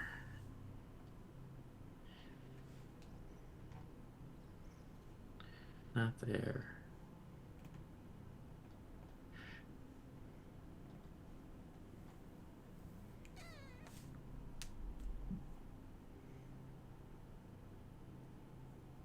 I don't have it somewhere. I lied. He's the Stone Reed. I just don't know. I wrote Stone Reed, and then I wrote we made in time the guards see he's a skeleton. The guards see he's a skeleton. Shit. I don't know if you actually got his name. We got his name, I believe, while he questioned I would us. know him though, because he was the one that questioned me, right? And he's one of the Yeah, ones you got that the one that helped questioned save you. my Yeah. brother. I would know his if name. nothing else, you would know his nickname, which is Stonearm. Okay. But you are very likely to know his actual name, which is Joram Beckrall. I definitely don't have that Have in my fun notes. spelling that. And by that I mean I'm putting it in chat. The most fun I have is it's Jorim. Yeah, Joram Beckrall. Okay. I was almost right. Nice. I misheard you, so I put Jorin. Mm. And Beckerall, I added a C. Nice. There's no C. As everyone knows, there's no CKs in There's fantasy no names. CKs in fantasy names, especially dwarven names. Like, they use as few consonants as they can to get the harshest sounds they can. Okay. Except for the 2 R's right there. Shut up. That's a last name rule. No, The first no, no. name's Oh, allowed to have, You need both of those R's, because otherwise it'd be Joram. and then it would have to have a U for Joram. Yeah. Jorum.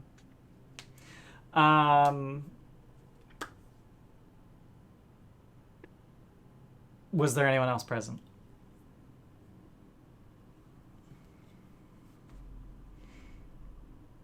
Is there anyone not on our witness list that should be? And they slide you a piece of paper. Is two of them on it? She is not. We told her to get the fuck out of High Helm, right? No, she decided to get the fuck out of High Helm. That was a smart decision on her behalf.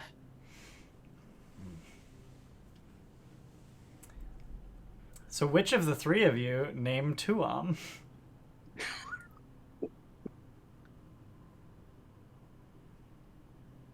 Should we all put like a secret check in? So here's the thing. I think at this point, having like given her the ability to leave, Aren, I'm going to stop you Baroom- right now.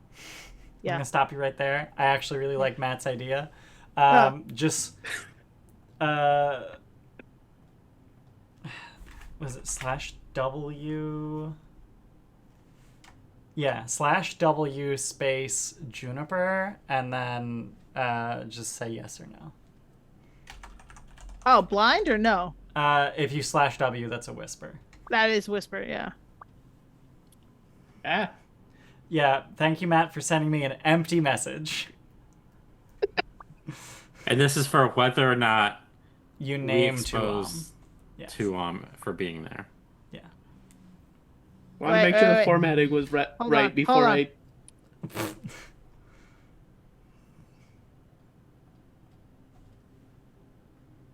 How did they form their question? What was the wording of their question? How was Egrin subdued or exposed? Who else was present to verify this event? And then the follow-up question is there anyone who is not on our witness list that should be? Also, randomly, I don't know if it would come up. Archie would mention, "Oh, I did have an illusion hanging out with us." So if they say there was an illusory creature there that looked like a real person, they weren't a real person.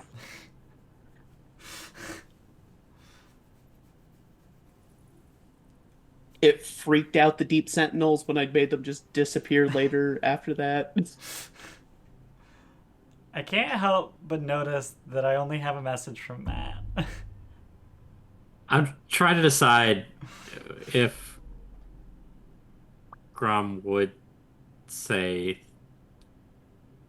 point the finger at Tuam. If that's a thing that would happen. Okay.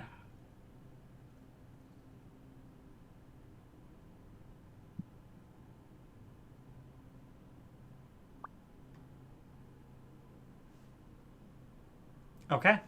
Well, thank you for rendering your answers. And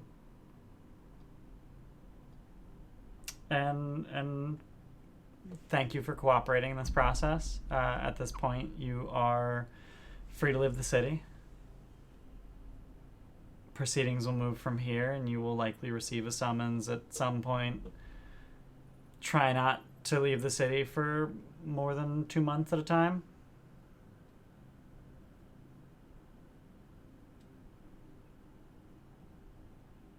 Okay. Or Definitely at least, try. Or at least try not to be more than a month away from the city. That's about how much notice you'll get with the summons. Oh, so if we're 2 months away, we'll get a notice and be like, you have to be here tomorrow. Yeah, how is the summons going to show up? Is it a magical summons? If you're not in the city, we will find you. You know, that could really help with the trapped thing. We get jailed. I feel like there's an exploit in Skyrim for like a courier getting to you while you're in prison. Like you can punch them to death and steal their equipment and use that to sneak out. I don't remember. All right, let the record stand. The testimony will be entered into the case file and cross-examined at formal trial. Witness may step down. Gestures to the door.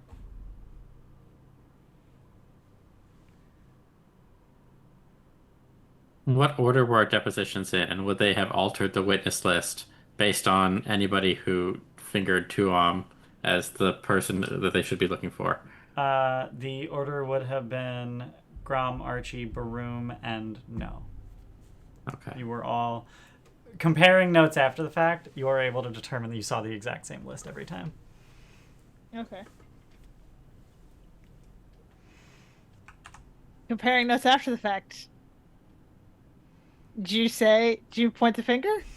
Yeah, I pointed the finger. Yeah. Okay, yeah. Oh yeah. She's out of the city. There. Thank God. Who knows where Okay, she went? good. One of us isn't in trouble for lying. Yeah, that was a fun little prisoner's dilemma there. Well, because I was thinking, like, depending on how they worded the question, could I have some wiggle room with telling the truth? Like, at the time when the Deep Sentinels arrived, there were no other witnesses that aren't on the list. Got it. Oh yeah. Like she was gone by then. She was long gone. She was long gone by then. She's probably out of the city by then. Probably. Yeah, she knew the secret tunnels before they were collapsed. Yeah. Yeah. And Archie made a point not to even mention Squire. Squire's at the house. They don't count. I think familiars count. Familiars, I think, are generally considered an extension of you. Fetch Yeah. can't talk. Fetch can't talk. If familiars counted, right, you'd be like, yeah, me and 50 witnesses saw the murder. It wasn't me. Fetch has -4 int. Yeah. I Was holding the sign for Jirelga upside down. What's weird is that familiars don't even have attributes. Like just Squire does not have an int score. Yeah. They can talk though. Yeah, they can talk. They just use your skills somehow, or they use your level for all of their skill modifiers. Except some of them they have a +4. Like it's a +9 instead of a +5. Like, where the fuck does +9 come from? I don't know, but like Squire's better at stealth, acrobatics, and perception. Oh, perception, acrobatics, and stealth get your int mod added to them. Master level +5, master intelligence +4. Weird. That's really weird. If I change it to wisdom, yeah, they go down. Okay, interesting. Wait, what the fuck are your... Huh? Oh, minimum attribute modifier +3? What the fuck? Alright, whatever. I don't... Anyway, so that To the was... list. That was deposition. Between sitting there and waiting, and then the hour plus of each of the depositions back to back, I'm gonna just, for the sake of simplicity, say that you don't get to do money making today. But just so Archie can finish his thing, do we want to just do one more day of downtime, and then you can make your preparations to leave the city? Sure. Yeah. Or do you want to just say spend the 2 gold and let's get the fuck out of the city? I mean, if we got like a day, then we can just be like. I mean, you have as much time Make as it you free. want, but like you are now free to leave the city. Yeah. Say, No. Everyone can go shopping. Archie will spend the day crafting instead of shopping. Okay. Yeah. Archie finishes downtime. Okay. Baroom and Grom go We shopping? buy a staff of healing, a healing staff. Healer's staff? No. It is a staff of healing. Oh, it is staff of healing. Yeah. Okay. The icon for staff of healing looks like a fucking keyblade.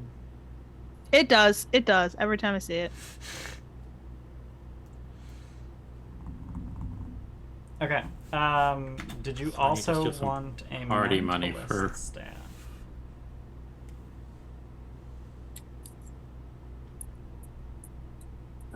If we're good spending 90 more gold, I'm not sure if there's anything else we were looking at or wanting. Hmm.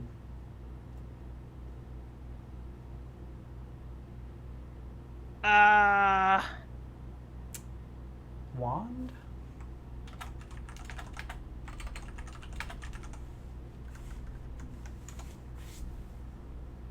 I feel like wands are just shittier than staves.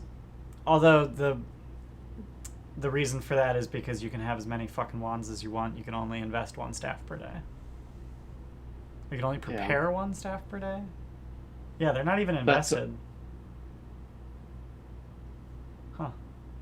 But to use the staff, you have to be the one who prepared Right, it. but you prepare the staff, and you can only prepare 1 staff per day. Whereas you can just have 12 fucking wands.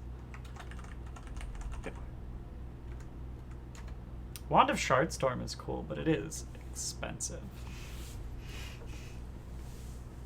That's the one that lets you cast Force Barrage, and then on each of your turns you fire a fucking dart. Neat. Sorry, you fire an additional shard. I'm looking at Mentalist Staff, and I'm just kind of trying to understand why.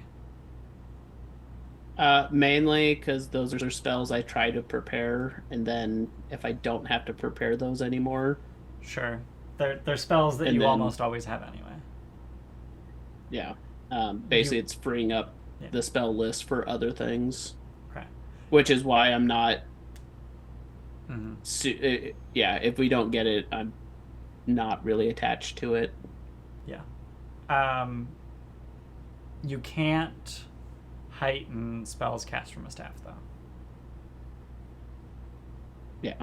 So Phantom Pain is not going to do an incredible amount of damage. Yeah. But if we level up the staff, it does get a ranked up. And it gets weird spells that I would probably never take, like hypercognition. Sure. I never know which one is higher level, greater or major. How the fuck am I supposed to tell? Okay. How expensive it is. Well, sure, but like I hit Control Space and I type Mentalist Staff, and it's like, do I want Mentalist Staff Greater, or Mentalist Staff Major? Yeah. Which one's the next Yeah, one yeah.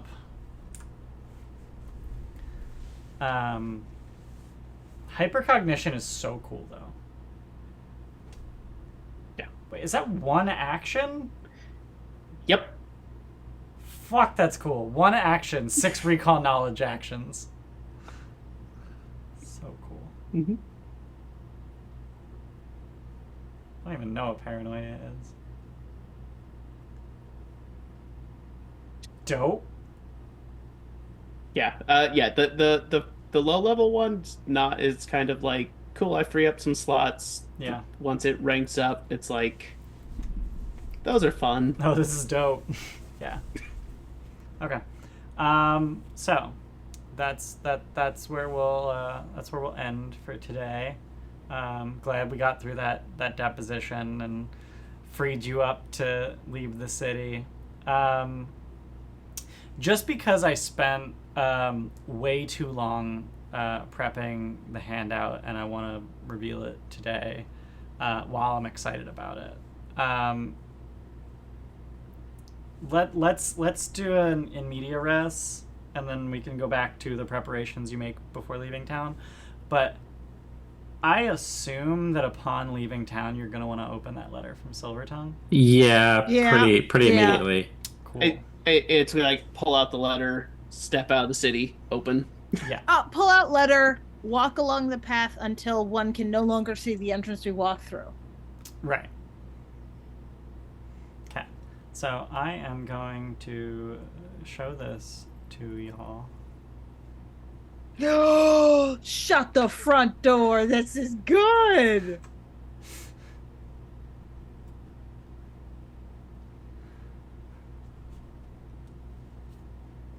Wait, why isn't Huh. it moving anymore? It's moving for me. Oh, I moved the window and it broke. What the hell? Let's close that and show it again. I moved my window. It still works. Oh, no. It's not that I moved the window and it broke. It's I have not refreshed the page since with the stream browser since fucking with the CSS. Huh. So that does say someone, and not There we go. something. Yeah, bag of rats won't work here. Can't kill Squire before going to bed. I Squire. spent way too long making that silvery sheen effect. Here's the question, though. Is this now like a skill set you have in the back pocket? Yeah. Okay. Only communicate in writing with Silvertongue from now on. As many letters as possible with this font. Yeah. Now it's very, very easy for me to do it again. I ended up having to modify the CSS for the Pathfinder system because it has to. So I tried to just embed the CSS in this letter, but in order to define an animation, it has to be inside of a style tag. It can't be defined inline. And when you save the HTML in a Foundry journal entry, it strips out style tags, just deletes them. Why? Because it's Dumb. Yeah, it also strips out script tags, which is really annoying because my original plan was instead of this just being animated, it would have been a gradient whose offset is determined by your cursor position.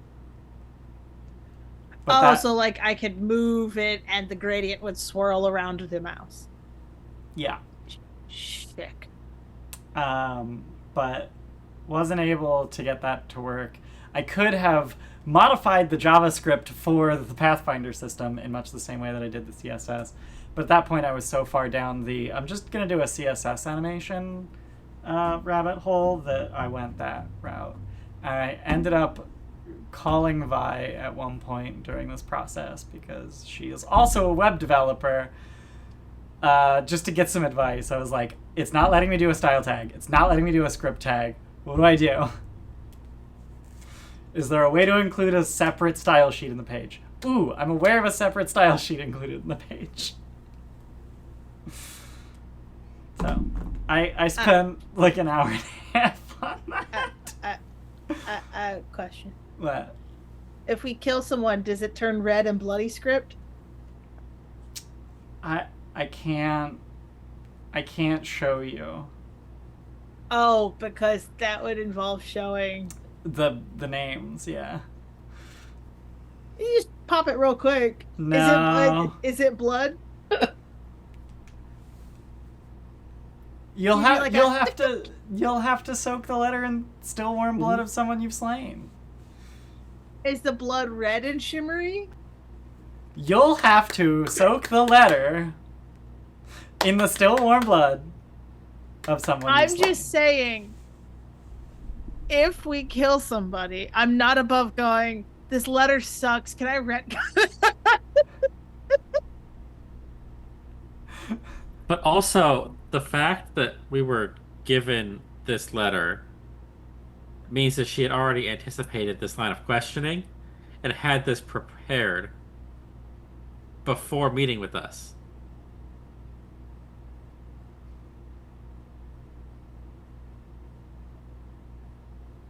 Well, this letter magically poofed into existence also. The names are gonna magically poof into existence or into existence. Squelch into existence. Yeah. So the trick is you just take the blood and you maintain its warmth magically. And then you can just do it whenever you want. Well, I guess the problem I have is like, after you've killed somebody, who wants to go, like, do we have like a keep warm thermos thing vial? Prestidigitation. What? We're gonna have the letter when we kill someone. Yeah, like you're gonna have the letter with you. Like what is this preserving the warmth of the blood? Like you just In case we need blood from someone we've recently killed, or the still warm blood of someone that we've killed another time. You know? Oh. you Fair. never you want to save these things in Yeah, case you need them later. if this is the feat every time we ask a question, just like we have got this guy on a vat. He's been staying warm since the day he died.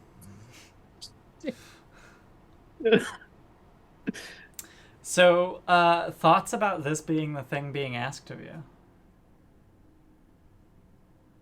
Fine. Yeah. Archie's like, It's- tracks. We're probably gonna have to kill someone at some point. We had to last time. Yeah, I think we killed several people last time. Yeah. It's not a request for an assassination like hit. So like I don't feel that guilty. Like I've come to terms with the fact that the road we are going down will probably involve killing people. Yeah, there's probably like oh yeah, we'll kill someone at some point. It might take a little while. Okay, and To find someone who deserves it. Yeah, and then having wow. I have much less hesitation about the fact we're going to kill somebody than I did a couple months ago. I mean, we killed Mr. Slag Whiskers. We killed Skibrellon. We killed the other Zolgaths. Zolgaths. Not those Zolgaths, the other one. So I was gonna say like Mr. Slag Whiskers was not a person. He had a name. Not a person. Skibrellon doesn't have blood. Yeah, he had ooze. Not blood. Oh, that's speciesist. Nope. Mushrooms do not have blood. They ooze liquids. Mushrooms don't have blood. But Zolgaths absolutely are people and have blood. I'm offended. I didn't bleed out and die. No, actually, your soul was ripped out of your body.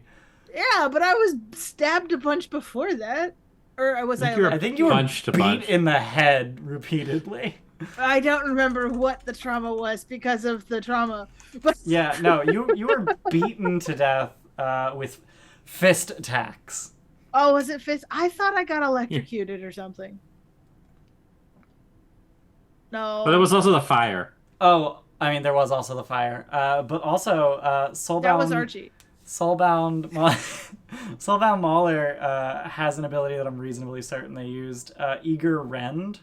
The Soulbound Mauler holds the creature it is grabbed and attempts to tear it into... Oh, I replaced this with Soul Rend. Right.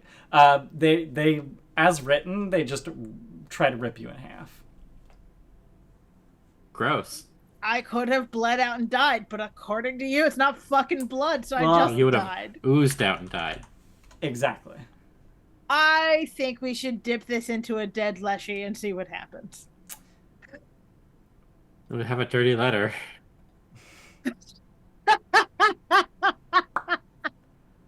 Now the question Oh, is... we killed all those also bandits?